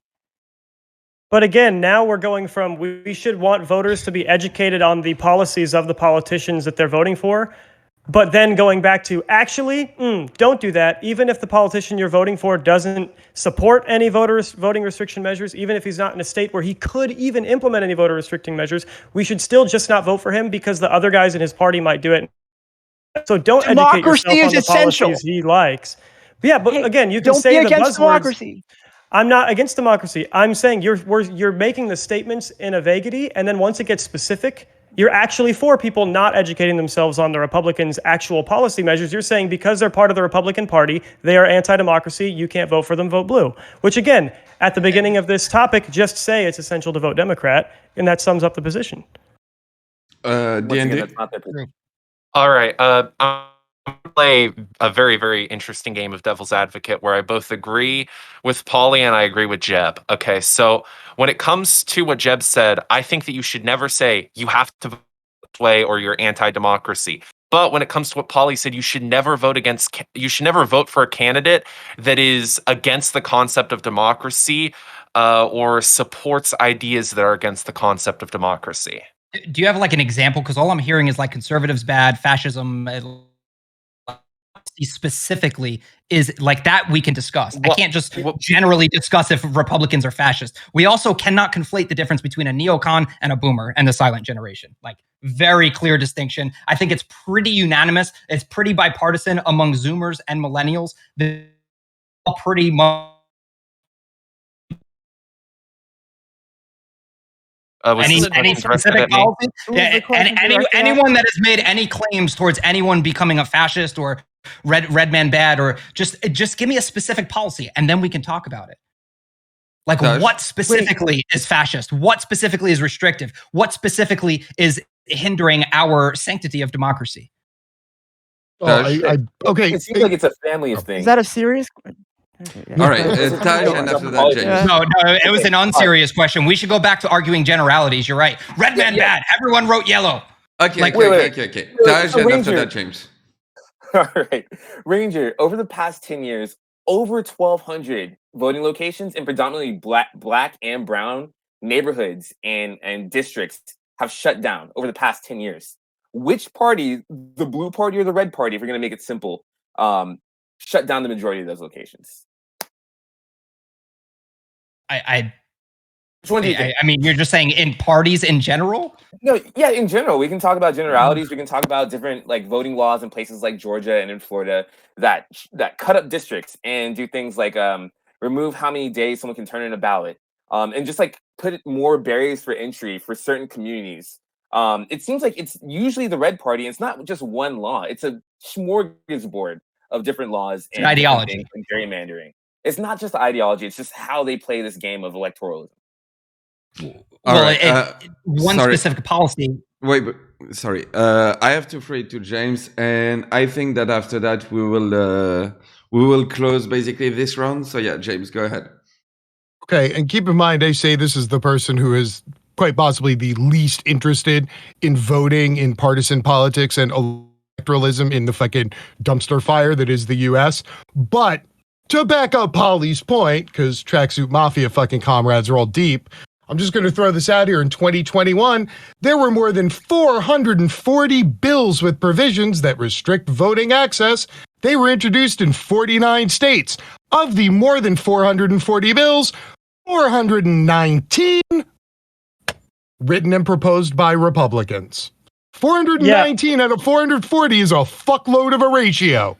But Just for that's what why we we're can do. asking for specific examples, because if it's just saying, oh, you need an ID to vote, that poll might say that's a restrictive voting measure, but we've already said we think that you should be able to prove your citizenship when you vote. And there were a lot of nodding heads here when I said that. But Yeah, again, as soon as they give out free IDs are not ID. currently free. As soon as they give out free ID. It is time. It is time to recognize this fact.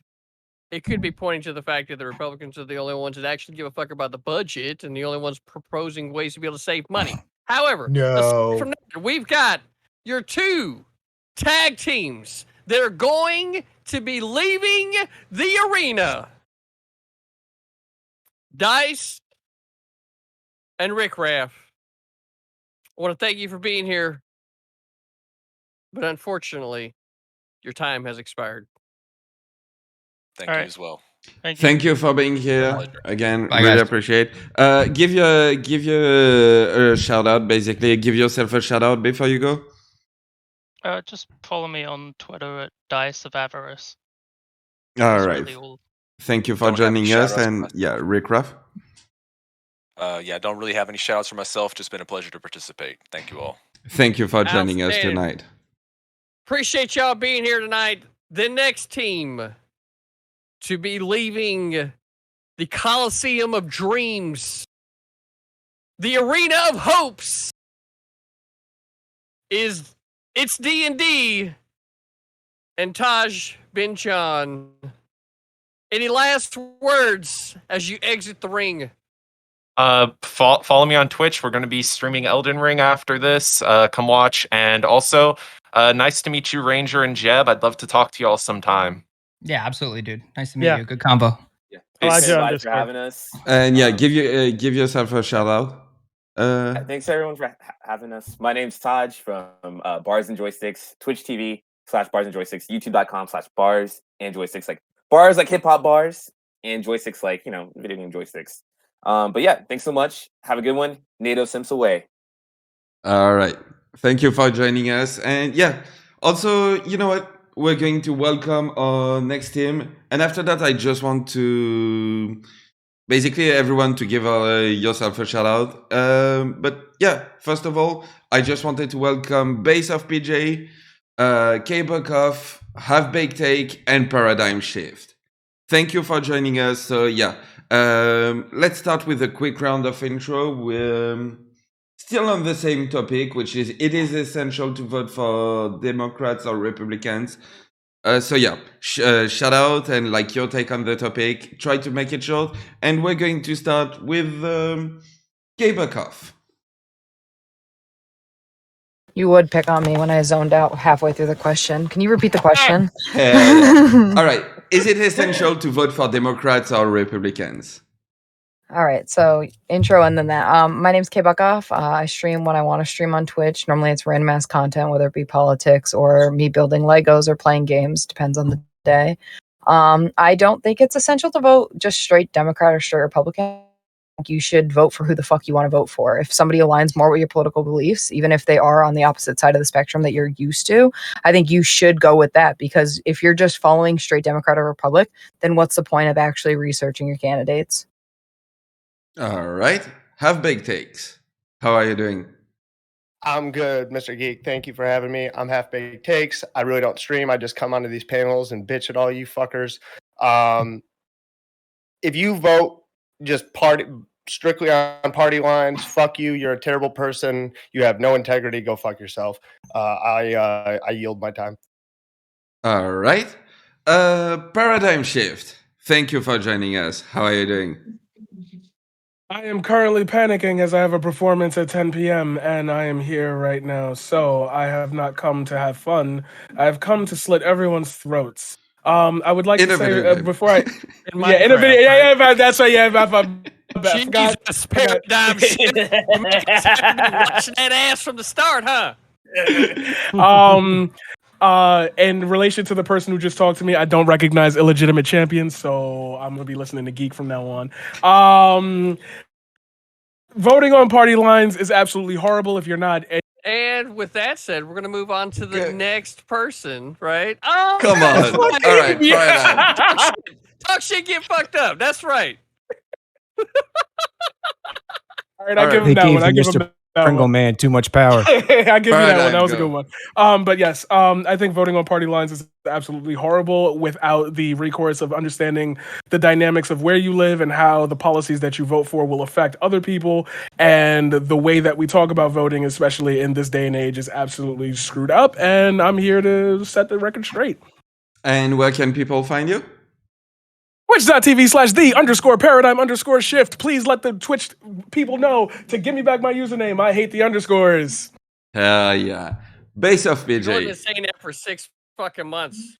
You fucked it up, Paradigm. Come on, dude. You're always so smooth with it, dog.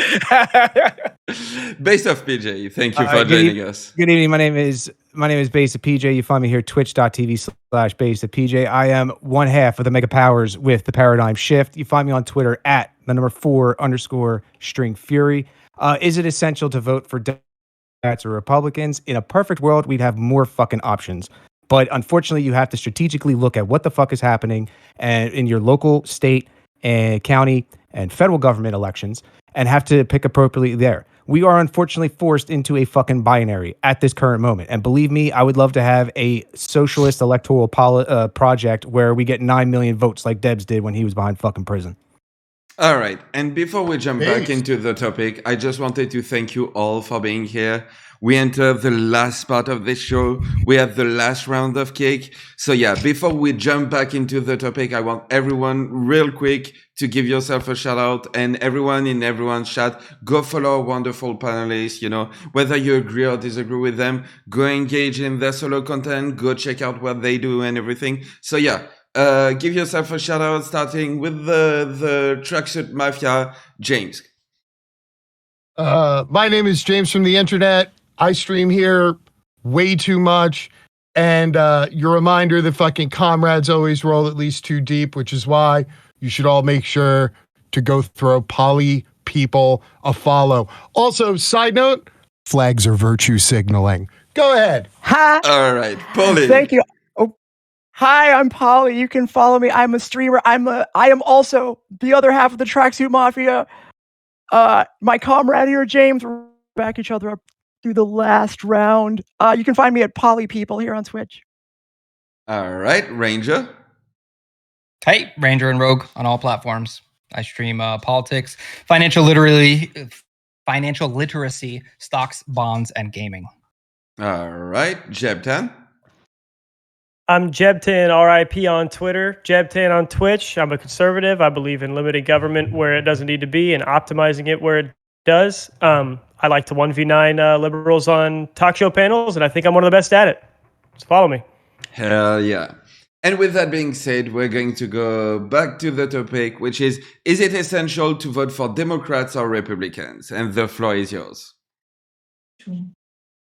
Again, we're stuck in a binary because you can say essential and you're stuck with that right now until you have viable third party, fourth party, fifth party projects that happened. This is what you're stuck with. And I'll come in and I want to back up the Tracksuit Mafia a bit in that as the current political landscape is laid out in the United States, you do have to use the Democratic Party and some of their neoliberal bullshit as a bulwark against the absolute authoritarianism that is steamrolling from the county level up to the state houses and into the federal government currently with the long-running conservative project that started under fucking Reagan.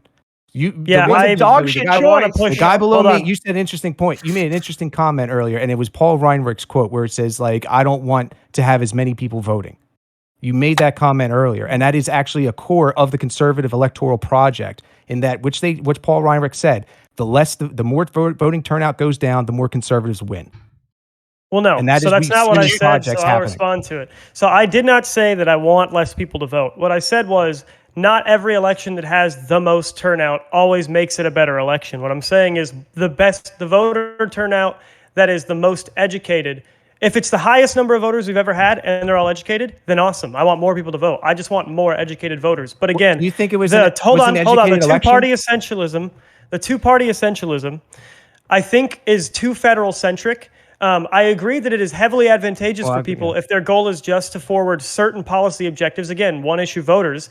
It can be advantageous to vote Democrat and Republican if you're a single-issue voter. I still think you should be educated on those politicians' initiatives, though, on other ballot measures, and you should think a little harder on the lower level ballot measures like state and local government as well as props, because you shouldn't just be voting for whatever one of the two parties tells you should vote for, because you can start to affect that change at the local level a lot easier. And I think saying it is essential. And that's why we see more disparity between people shifting parties at the local level as compared to at the federal level. We see this happening at we the also just local said level earlier too. currently. So we also need just to said encourage, really quick, base.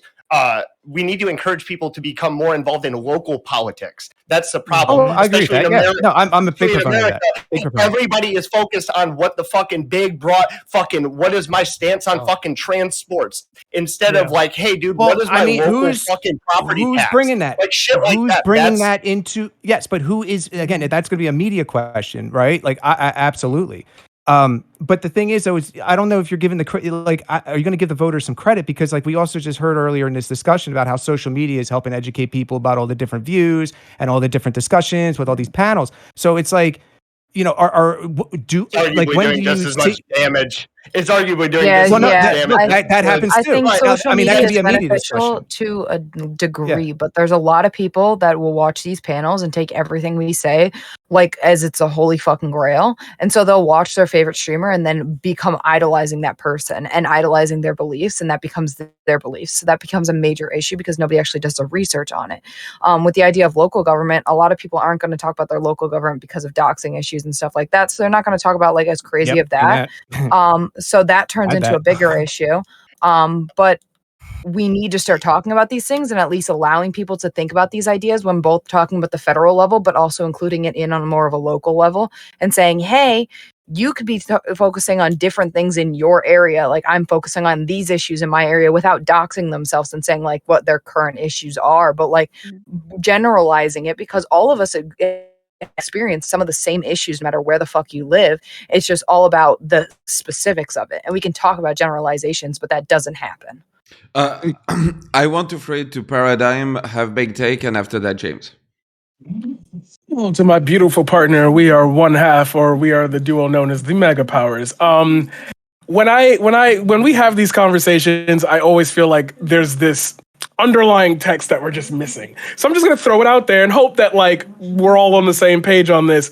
We're talking about educated voters. What type of education would you be wanting them to have? Because in my head, it sounds like what we're ending up here is saying that there should be some type of limit on who should vote. Now, I'm not saying that you're saying that, and I know that immediately we're going to go into, I didn't say that. But your argument leans in that direction because based on what Kay just said, there are a bunch of social media people who have political opinions, and those littler people who don't spend the time to research them idolize them. But then that also leans into the problem of at what point would you educate yourself far enough to know which side you'd want to vote for, and then Do it we really got to know starts... actuary tables? Yeah, do we got to know Social Right, Security like, actuary tables because getting into that shit? You know, right, going into the booth?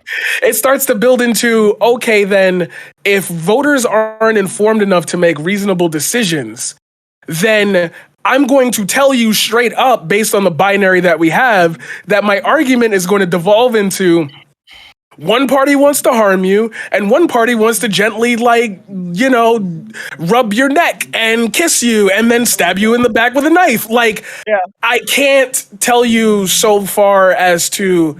Let me put this in a different term because a lot of people don't know how I talk. I can't tell you that direct harm and one party does indirect harm, and then tell you choose between them, because at the end of the day, there is still this, overwhelming looming cloud of like, well, this party might represent my values, but are the people in the party representing what I want, or are they you see what I mean? Like, what type of education do you want them to have versus just letting or creating mandatory voting or creating ranked choice voting or giving people more options? If we're going to stick within the binary, I'm going to tell you just based off of what I've learned, I think I'm going to start telling people the average. no matter who. I think Jeb was just stating I got directly addressed. So let me hop wait. in when I can. No, French.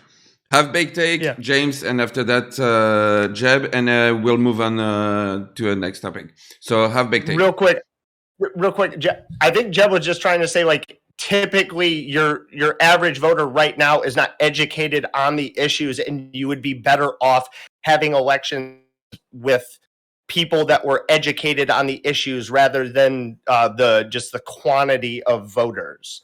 I don't think it. I can't hear you. My bad. No, I'm not responding to you. Somebody in my chat.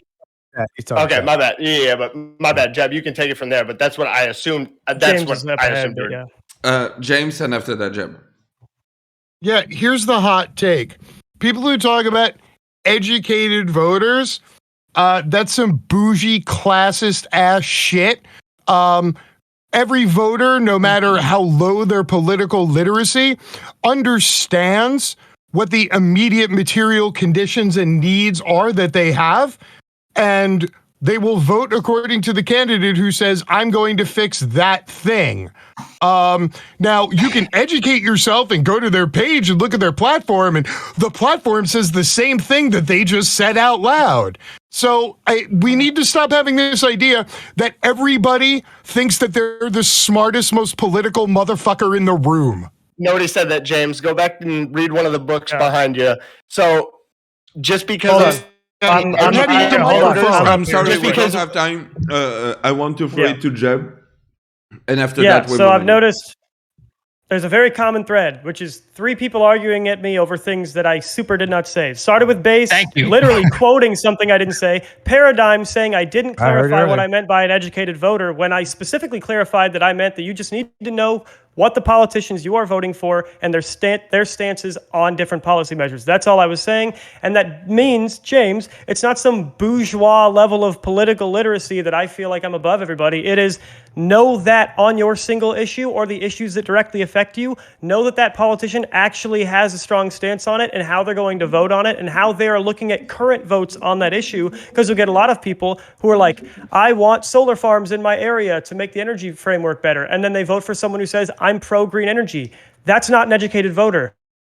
Look at what that politician feels specifically about votes on increasing actual green energy infrastructure in their given area. There are a lot of nuances that are cleared up when you just look at a voting record, look at what they specifically say about votes going on. That's not some bourgeois level of information for people that have access to the internet to have. It's very simple. You have time to go look at that. Nice. It's the epitome of a straw man. 100%. Yeah, French. We never said it. We never said it. No conservative. French! It's fucking French! It's fucking French! Exactly. Jesus! All right. Jesus was not I'm French. sorry, but we're on a schedule and everything, so we're gonna jump into the last topic of tonight, which is last night on Twitch, twitch.tv.com, our friend Stardust hosted a panel where one of the guests dropped a slur. So Drop a slur on Stardust fucking... Can you believe it? All right, who is ultimately responsible? The panel host, the guest, or Twitch? And we're going to start by Base of PJ and Paradigm. Base, go. It's real easy. It's real easy. You know, I mean, you book clowns, expect a fucking circus. Okay? Right. If you book clowns on your fucking panels, expect fucking circuses. I mean, honestly, you know, it comes down to it's your channel, your production. You know, if I've come from the music world and booking shows, and if I went and booked Bad Luck 13 Riot Extravaganza, a hardcore band out of New Jersey who's known for bringing ECW hardcore wrestling shows to their fucking gigs, I'm responsible. Right? Like, so, you know, if you know that someone's going to be coming on and that they're problematic in that sense of like they like to play that subtle creep up to the line game, you know, you're going to get burned. You're going to get burned if you're not careful. It's your stream. It's your shit. First of all, I didn't know that. I didn't know it's opening statements. Yeah, I know. We're partners. We're partners. Anyway, first of all, good job on the Bad Luck 13 reference because I didn't. Wow, like we need to talk. You deep in there. I didn't realize you was that deep in there. That's really a great point, man. That's a great point. Who's at fault here? It is always going to be the host. I could, and you know, it really sucks for me to have this conversation because like, and I don't want to take anybody's identity out, but like, I really am the only like fear-facing black person here. Sorry if anybody got any little blood, inside. I don't know. I don't ask. But when it comes to these situations, we always end up asking ourselves, "Oh, is that all right? Is that fine?" It's like if it's not your place, and we're gonna now slam down an hour's worth of conversation on it. To which I'm gonna say, Stardust fucked up, not by not vetting the guest or whatever, but the moment you hear it, stop, pause, do something, close your Discord. The fact that we don't have these timed reactions to understand things makes people feel unwell. And right now, as far as Stardust is concerned and that whole situation, I feel unwell because it's like people are more worried about TOS than the fact that there was a racist person saying clearly geared towards like everything. He could have just said what he wanted to say and it would have just been a thing. Like, it's on these people to stop being this. It is not on us to police, like, I wonder if this person's going to say the N-word today. How about you just don't? But here we are having the conversation again. All right. Try to keep your intro short. I forgot to precise. And James. I'm just going to point out that the guy who just popped into Mr. Geek's channel less than 8 minutes ago and said he was going to slit everybody's throat says that it's the host's responsibility to vet their guests, which is funny because Mr. Geek's going to put up a 15-day for what you said, but please tell me more about how it's the host's responsibility to police their guests and know what they're going to say beforehand, like, slitting people's throats. We're acting like All right, Tony's Polly. black. Hi, sorry about that. So yes, it is. Well, okay. So it is incredibly important that people from marginalized backgrounds, from people who are often attacked, their ability to feel comfortable and to state their, like to tell their story so people from other backgrounds can hear it is paramount. Otherwise, there's no point in fucking discussion. Now, when the rubber meets the road, you're gonna have these psychotic people come in and say horrific stuff. It is important that the host immediately clap that. I mean, it would be great if you could know who's going to be the N-word Andy before. And of course, if the person is has a record of being an Edward Andy, then it's on you. Or if you have a record of bringing N-word Andys on your panel, fuck you too. So it's important that you clap that immediately and you don't build a pattern on that because, again, the test is, do marginalized people feel comfortable enough to come and tell their story? All right. I'm going to throw it to have big take. It is 100% on the panelist. I'm sorry. Let us not forget, we are on the Hippy Dippy recruitment panel. Recruitment. They don't have a fucking clue what we're gonna come on here and fucking spout out of the mouth. But Mr. Geek, CTV, Dylan, all these motherfuckers give us a chance to come on here, and they trust us with that because they expect us to act with some fucking dignity. But if we don't act with dignity, is it really on them? No, fuck that. That's fucking a ridiculous standard to hold. All right. K-Buckoff.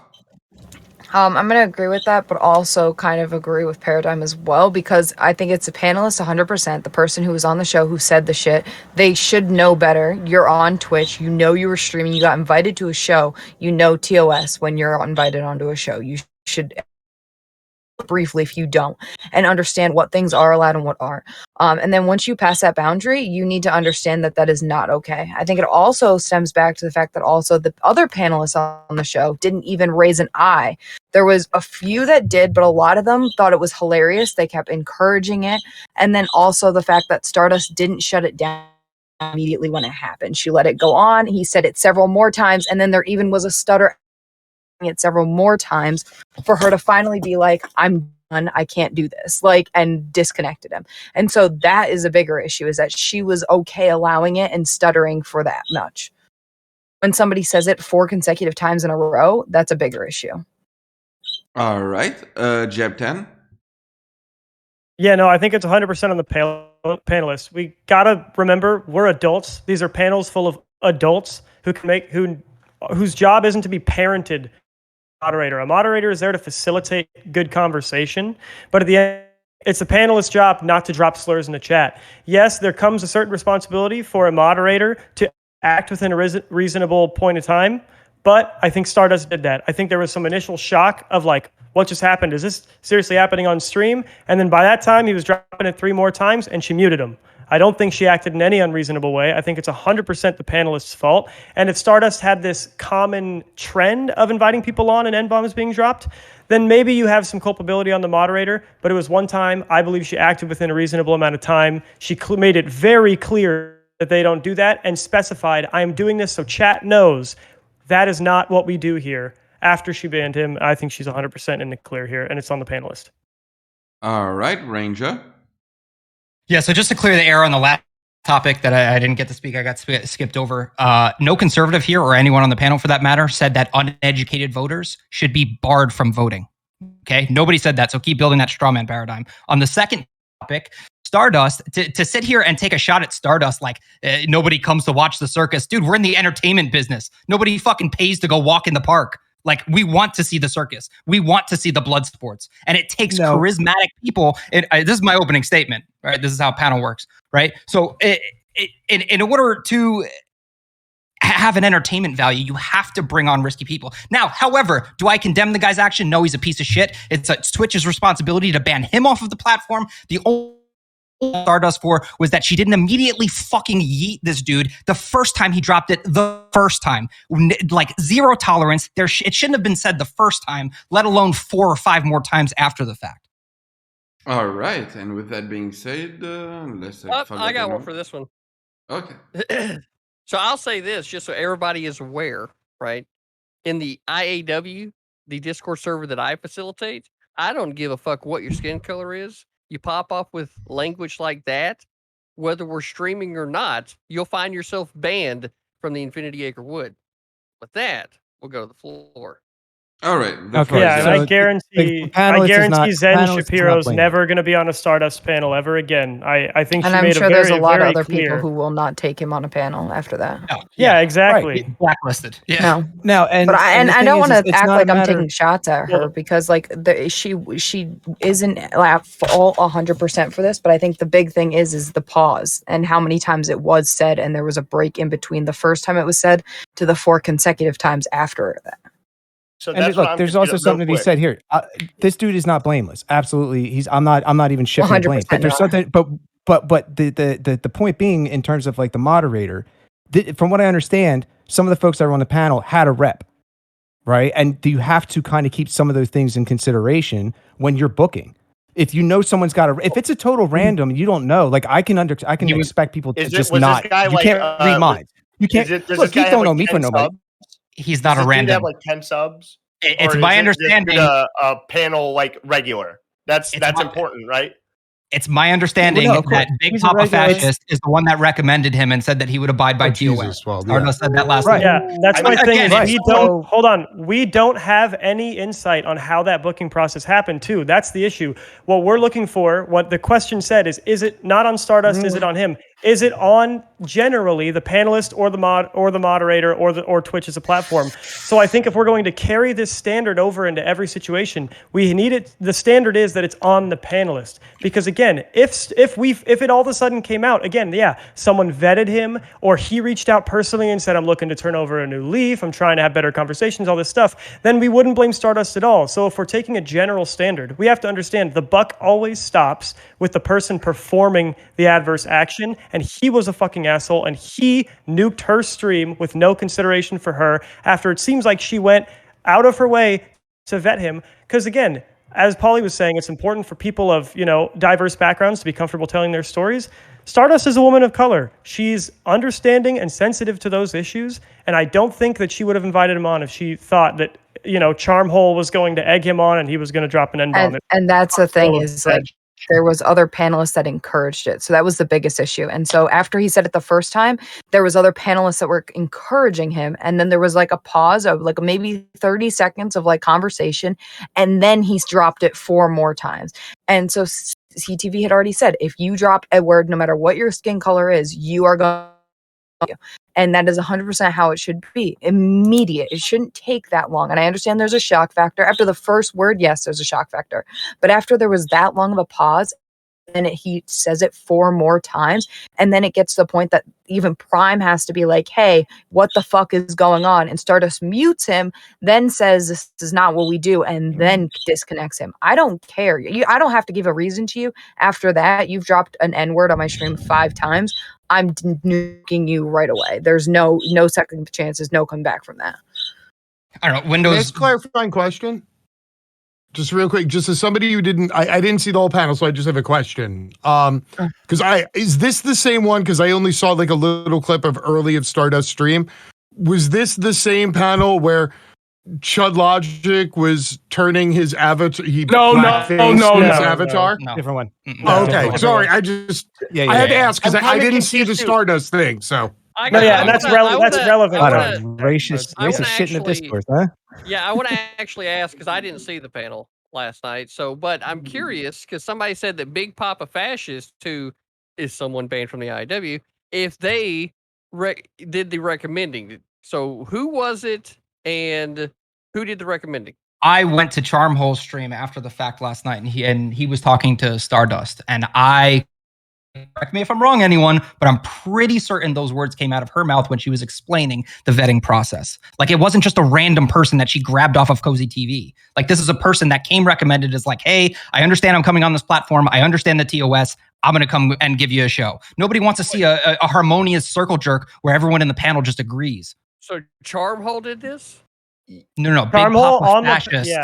Big Papa Fascist recommended before the panel. Charmhole was really the one who egged on the N-bomb in the first place by referencing a song with it in the name and basically telling Zen Shapiro like finish the lyric essentially. Well, and it's still on this dude. He finished it. I'm just confused as to why there was, because I didn't see the stream either, why there wasn't a moment where, okay, he just said that, oh shit, my channel is in jeopardy. I'm just going to fucking dump That's him my question from this panel right now. And I did not seeing it, but it feels like even if you were to hear that in a, like a non-derogatory way, you would just take the initiative of being like, fuck it, I'm not even risking this. And I'm just dropping that person.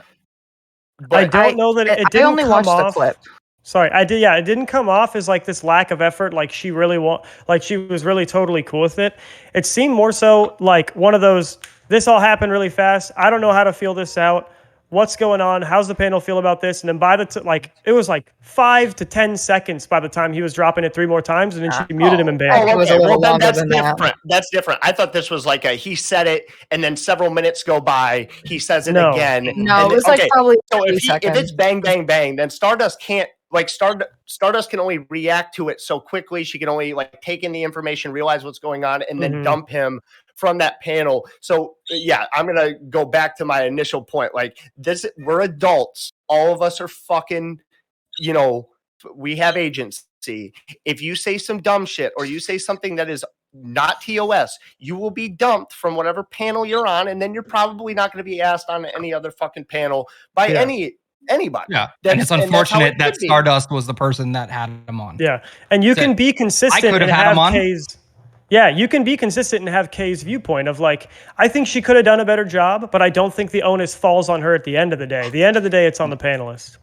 But again, if this was someone that had, a reputation. French, I want to throw it to K-Bukoff, and after that, I throw it back to your base. What happened? I raised my hand. Said you got me. I raised my hand. You said you got me. Yo, Geek said what the fucking order was. Don't question the Frenchman. Okay, K-Bukoff, Paradigm, K, and Base. Go. Because, they're going to talk past the point. Okay. It seems as though some people on this panel do take things a little personally. And I'm going to sit here and do the thing I always do, and I'm going to apologize in my nice, sweet, beautiful voice. If you feel like I'm targeting you directly, cool. First thing that I want to address. You said, and the person who said it will know, you said we're here for the circus. We're not here for a harmonious circus. That sucks because every panel that I've been on where we get to the deepest darkest parts of like, especially black trauma, tend to get more views than anything else I do, especially when I'm raging on conservatives. So that metric, at least anecdotally, doesn't work for me or any of the people that were on the panels with me. So I feel like if we're talking about, yeah, we're here for the rage, we're here for the, then what are we building? What is this? What are we doing? I'm about to call everybody into question. And I mean everybody, including my partner. What are we doing here? What is the point of us saying that the onus falls on multiple people in multiple places? I'd have this person on. I vetted this person. I did that. Why is this space inclusive to those people that think that they're allowed to get away with it and or would take the opportunity to do it? I don't host a space like that. And if somebody were to try to circumvent, like I can see it coming a mile away. Like even if they were able to somehow get all the way to being on my screen during my show with my thing, there's me. You see you said you were coming for Nex earlier. For Nex, what are you talking about? I'm trying to be nice. I'm really trying to be nice, but I'm gonna be honest with you. I'm gonna be honest with you. Okay, here's the okay, let's do it. Since you want to egg me on, let's do it. Let's get into the paradigm. First of all, I don't know what type of shows y'all be hosting. I don't know what type of whatever this WWE, WrestleMania. Y'all all cut shitty promos. Let's get that straight. Y'all all stutter throughout your talks. You can't figure out what you're trying to say next. You're trying to enrage the conversation to a point where I feel defeated. But hello, I'm gonna say, and Todd, I apologize for denouncing the other part of you. There's black people here, so black people gonna be the end all be all to who's saying what where when it comes to the N word, and that's just it. You can sit there and nod your head whether you want to or not, but that's just it because y'all do this a lot. Y'all have these panels, y'all have these people that end up going on these racist ass tirades, and then we defend it, and it becomes discourse, and it becomes a conversation for a week. Then we forget about it. That's somebody else does it. How about y'all do this? Just do me a favor. If at any point in your circle of ever being on a panel or anything, somebody's invited that wants to be racist, you're racist with them. Do you know why? Wait, hold on. Wait, do you know why? Because if you got one Nazi sitting with 10 people, you got 11 Nazis. And my problem is that y'all claim to shut this shit down when it's supposed to happen, when it's supposed to be, but you do not shut it down because ever since I have been a content creator, since 2008, I have seen this circle happen over and over and over and over and over. Y'all need to figure out a way to fix... Paradigm. She kicked him. You're missing the point. Okay, you're missing the point. You're missing the point. French is talking. French. K, and after that, like bass and Ranger. All right, so I'm going to give you a quick rundown for anyone who hasn't seen the clip or may not remember the exact time frame of the clip. Literally just clicked on it, watched it go down. All right, so at the 10 to 15 second mark, Charmal or whatever asks the dude, yo, who's in Paris?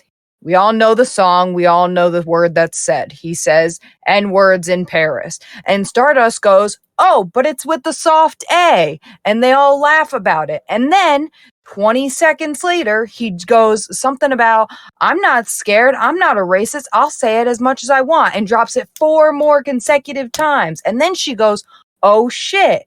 And she's in shock mode now. And then Prime goes, what the fuck is going on here? And then she goes mute. And then she tells the chat that this is not what she stands for, blah, blah, blah. Then she disconnects him. That's the issue. Is because the first time it was said, first of all, both him and Charmal should have been kicked off for the fact that he egged the conversation on.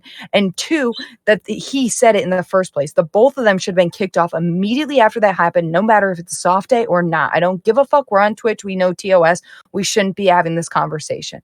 And then he goes on to say it 4 more consecutive times, and it doesn't get muted until Prime then says, oh, what the fuck is happening here? That's 34. He said it the first time. That's the issue here, is not that the panelist was on there, not that the panelist did what he did, but the problem is that it took that long. So both the panelist is at fault and the moderator for not immediately saying what the fuck and muting it and shutting it down. I have no problem with Stardust, but that was a fault on hers in that moment, which I understand. Shock moments do happen, but 40 seconds when you're on a stream to say what the fuck and then shut shit down is a long time for shit to sit there. All right, guys. And very, very briefly in terms of like, hey, we were speaking about this earlier with terms of service when it's here on Twitch, right? Like you are ultimately responsible when it comes to your channel. Like the concept of bringing banned people on from Twitch will get you banned from Twitch. So I mean that it is a responsibility of the channel. I watch who I put on mine, like there are people that can, and look, to Ranger, your point, like there are people that can have the bread and circus without dropping N-bombs. Right? Like there can be this spicy content that can happen without someone potentially going in there and wanting to play that habitual line stepper game and potentially fuck around with people's money. Fucking around with Stardust money. But she is ultimately responsible and has to like watch what happens on her channel. Right. She didn't have to book him. Didn't have to book him. Ranger, after that Jeb, and after that I want to open it again. Yeah, I mean, I think it's absolutely insane and abhorrent to say that only black people can talk about black issues. Like, I hope you don't have a stance on abortion, honestly. I mean, realistically. Oh my God. Oh, Hold on. You can have... You, okay, are allowed to have a stance on something, okay? It's the difference between empathy and sympathy. Do you know how to understand that? Like, you can walk away, that's all you want. But it's like, all gynecologists should be women. I mean, only women should have a vote on pro-choice or pro-life. Like, Jesus, dude. Like, what realm of reality am I in? All right, Jeb. All right, yeah, no, James. No, I mean, it sounds like you guys want to say because it sounds like, oh, well, shouldn't we be the only ones that have the say on it? No, you're sitting here having the conversation with us. And to that point, okay, if Zen Shapiro's a Nazi, so everyone's with him on that panel is a Nazi, then Stardust is a Nazi. I've been on a panel with Stardust. That means I'm a Nazi, which means Paradigm, you're a Nazi. Because I'm a Nazi, you're on a panel with me. So apparently, you see the problem, right? Do you get it? No, Is it clear? Yes, Paradigm, I see the problem with your bullshit logic because you talked for like 2.5 minutes and didn't say shit other than I'm the only one who gets to talk about this, but I'm also not going to make a single substantive point, and I'm kind of going to make it clear I didn't even watch pretty the much video, and I ignored have no everything idea that I what fucking happened. said because you want to have this overarching ego. Hey, I literally said to Paradigm. you, Calm black down, people Soy Boy. have the final Calm down, say Soy Boy. on who is saying So many no. words, such little context. And Paradigm, I'm saying you don't, and you're I'm sick wrong. of that shit. I'm sick of that shit. I'm Like, sick of that's the listening to thing. him. Jeb is a cool You don't person. just We can get- rock like we You can don't rock, just but get, not no, him. you don't just get to id-Paul your way that's to fine. nobody else gets to talk because because my identity gets to have the final say on Say any it then. topic Say relating it then. to my Say the identity. word. Say the word. Say the word. Say the word. Why? See what I mean? See what I mean? See what I mean? See what I mean? But see, Paradigm, right now, what you're doing is literally what Charmold just did. Yeah, that's Everybody literally shut what the happened. fuck up. I have taken executive control. Paradigm shift. Egging somebody on to say the shit is just as fucking heinous as what Charmhole did last night. Do not be doing that shit. Point blank and clear. I want to have the conversation, but I'm not riding the fucking line of TOS, and I damn sure ain't putting mine and everybody else's wallet on the fucking line for a fucking conversation. I get that shit right. Yes. Anyway, so as I was I saying, didn't ignore anything sorry. you said. You didn't make any substantive point other than black people Okay. have the final say on black issues, which is false. Because obviously, I didn't only say one of us, black issues. only I one of us said the needed to N-word. get muted. Jeb, hold on, Jeb. Pause. Paradigm. Speak. Thank you.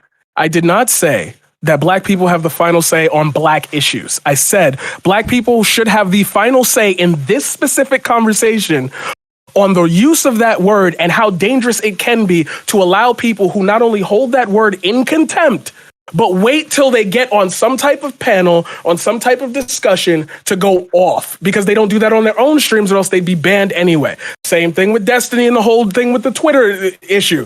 That was the reason why. I'm saying to you that there is a seemingly unsubstantiated force that keeps attracting these people to the same places. They keep ending up on the same panels. They keep talking to them.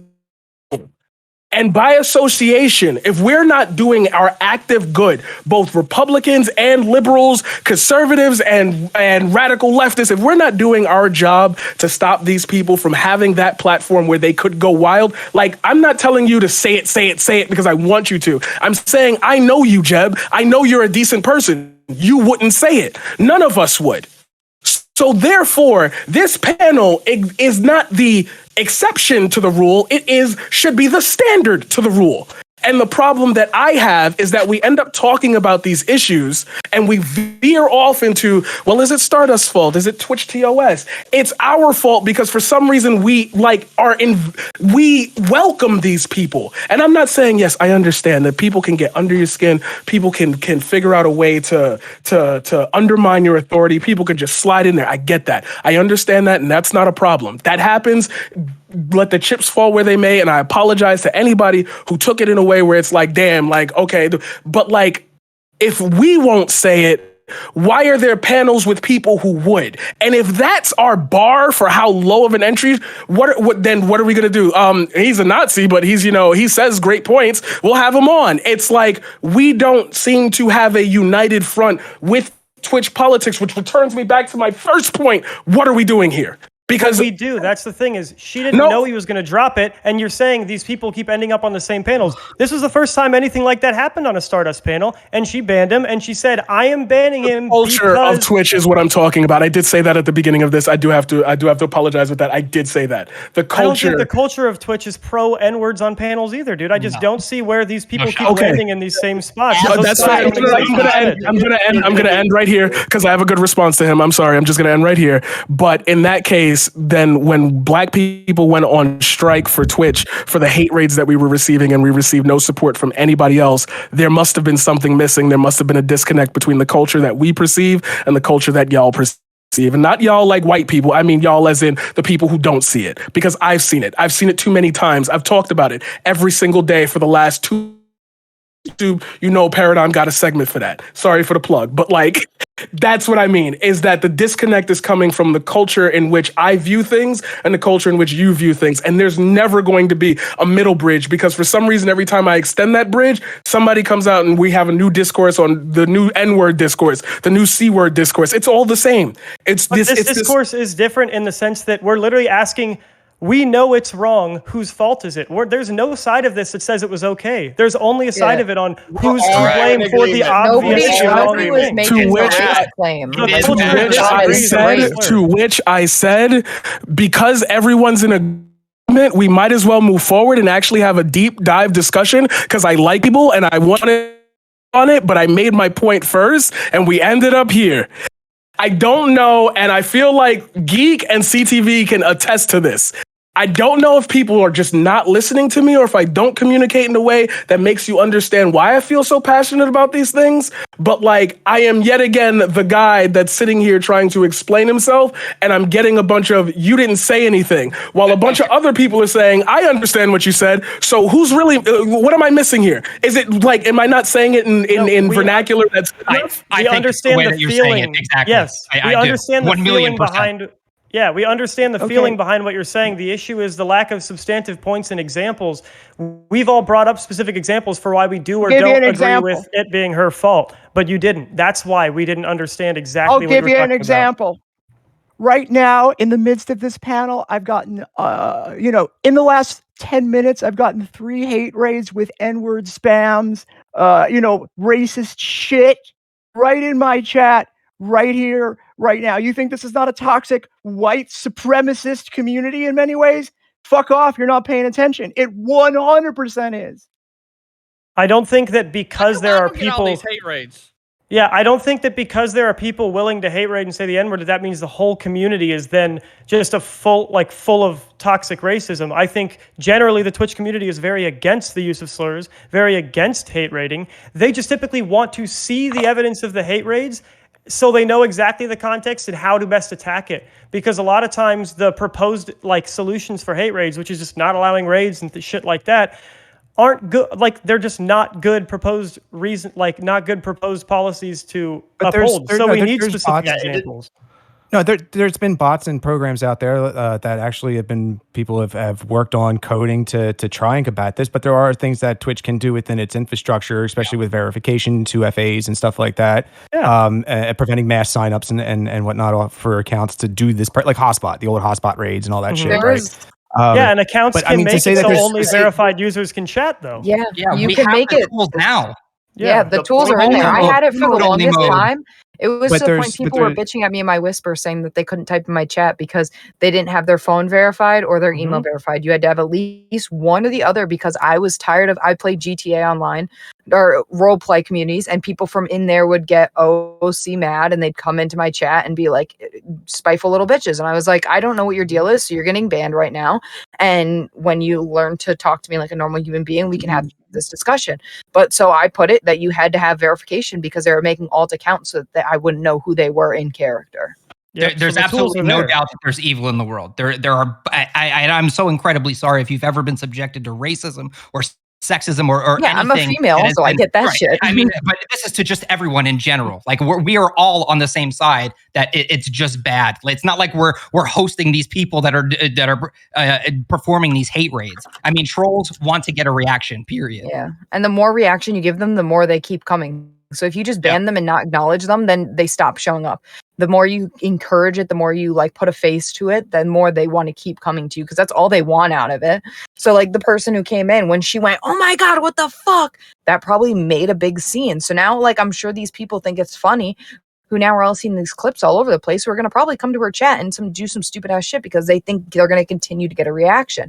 And that's what happens because once you give the person what they want, it's like the bully in school. The time you give him a reaction, it's going to keep going and keep going. These people want a reaction. If you feed into it, they're going to keep doing it.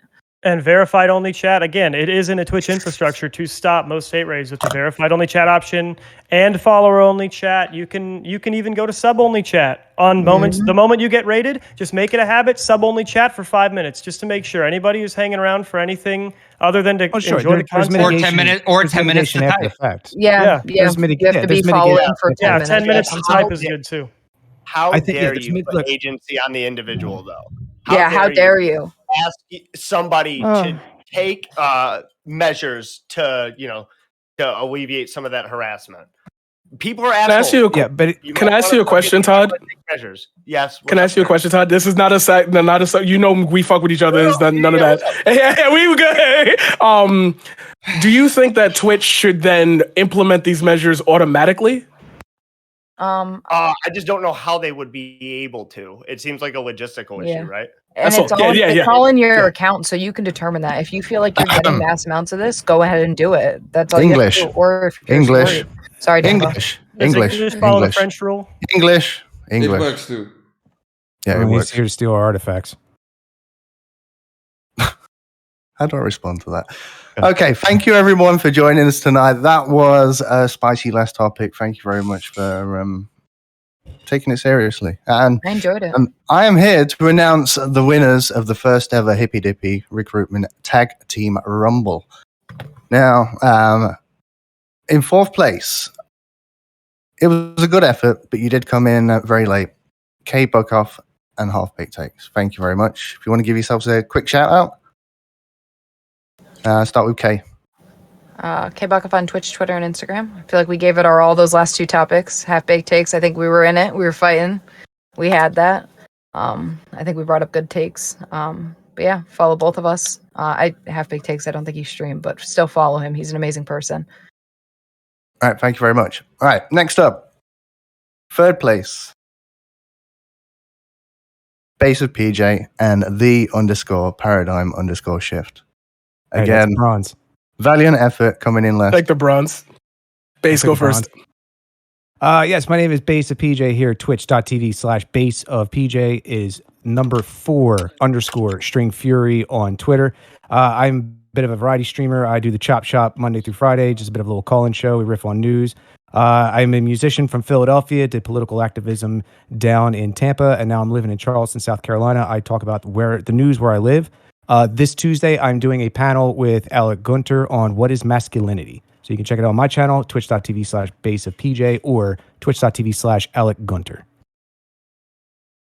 Hey, ladies and gentlemen, if you enjoyed the evilness that is the Paradigm and the Dark Side, you can follow me at twitch.tv/the_paradigm_shift. Please let Twitch know to give me back my username. I hate the underscores. Please do me a favor. Even if you choose not to follow me, I would like you to please follow Kay and Todd.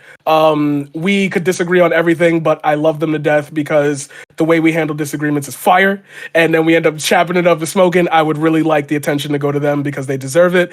And the last thing I will say is CTV, no matter how much I hate you or no matter how much you hate me, not only am I coming for your title, but I would never put you in a position or anybody in a position to lose their livelihoods.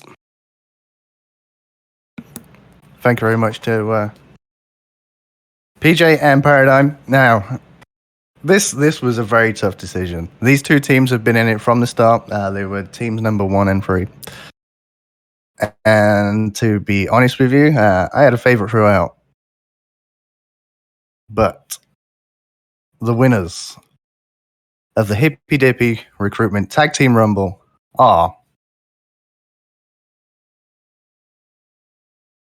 Do you like that CTV pause there? That's good, right? Jebtan and Ranger and Rogue, thank you very much. James and PollyPeople. Now, before we go on, I do want to say that you're both teams, the top 2, are invited back for a rematch next week because this was too close for me to call. And if you would agree to it, I'd like you both to come back and just have a 2v2 for a couple of hours and discuss some topics that we decide beforehand instead of throwing them at you. James and Polly, if you'd like to shout yourselves out. No, I'm good. Polly can shout herself out. Cool. You can follow me at PollyPeople. Okay. Jebtan and Ranger, congratulations. Any final thoughts? No, I mean, honestly, this is all discourse and it's all for the greater good. It's for the education of not only our own views possibly changing over time, but obviously the education of the masses. James and Polly, I'm subscribed to both of them. They're both amazing creators on Twitch, and my hat's off to them. I look forward to our conversation next week. Yeah, I'm Ranger and Rogue on all platforms. Jeb? Yeah. I'm Jebtan RIP on Twitter, Jebtan on Twitch. But yeah, I mean, Ranger and I, we were DMing throughout, and we pretty much figured that James and Polly were going to be the one made it to the last round with us if we were to make it. And I think that the last round was indicative. Right, 2 teams were chosen to be the last entries because I think they would have made it there anyway if they were there from the start. I think it was good conversation, and I think it was good that we did fall into some good common ground, which is that we all do want to see less hate on the platform. It's just a matter of how we think best to attack it. I think that's what most conversations should look like on Twitch. Thank you again. And I'd like to close it out with Geek and CTV. Thank you again, everyone. I'm dropping out. Take care. All right. I wanted to thank you all for being here. Again, thank you all for participating. Had a blast hosting this. Yeah, CTV, final words. What did you think of tonight? Well, I want to say thank you to all of the tag teams who participated tonight. You all shown great adversity in the face of the daunting task of presenting yourselves here in the Hippy Dippy Coliseum. James is wondering what I'm saying. See, that's how you know he doesn't know what championship gold feels like, because he's wondering, right? No, I just understand basic sentence structure. Oh, well, make sure you understand this one, right? Heels to the sky, Western Spy. True. And with that said, thank you everybody for being that's out there in the audience who was watching us tonight, having this great show. You guys are the reason why we're all here, is to try to be entertaining to y'all, right? Bring some entertaining panel content with a little bit of education in there. And of course, y'all are in the chat. Y'all get to be active fact checkers along the way and make sure that we're being consistent too. So thank you everybody for that. Make sure you're following everybody that has participated on the panels from all of the tag teams. And of course, make sure you follow fucking Geek's ass. And if you are in the or if you are in need of CBD products, make sure you go to Shellshock CBD and type in the Code Ranger.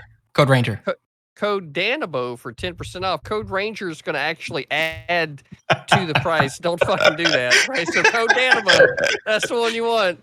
And That's with how that Ranger all gets his said, money. I am the Alpha Wolf, the Hippy Dippy champion, and this has been the Hippy Dippy Sunday Recruitment Rumble. We'll see you all next week.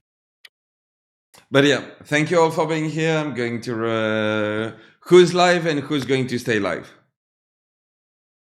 No one? Not me. I'm not live. All right, I'll find someone. Thank you all for being here. Take care. I'm going to say goodnight to my chat. Thank you for the invitation. Y'all have a good one. Be careful in Poland, buddy. Be careful in Thank Poland, you, buddy. guys.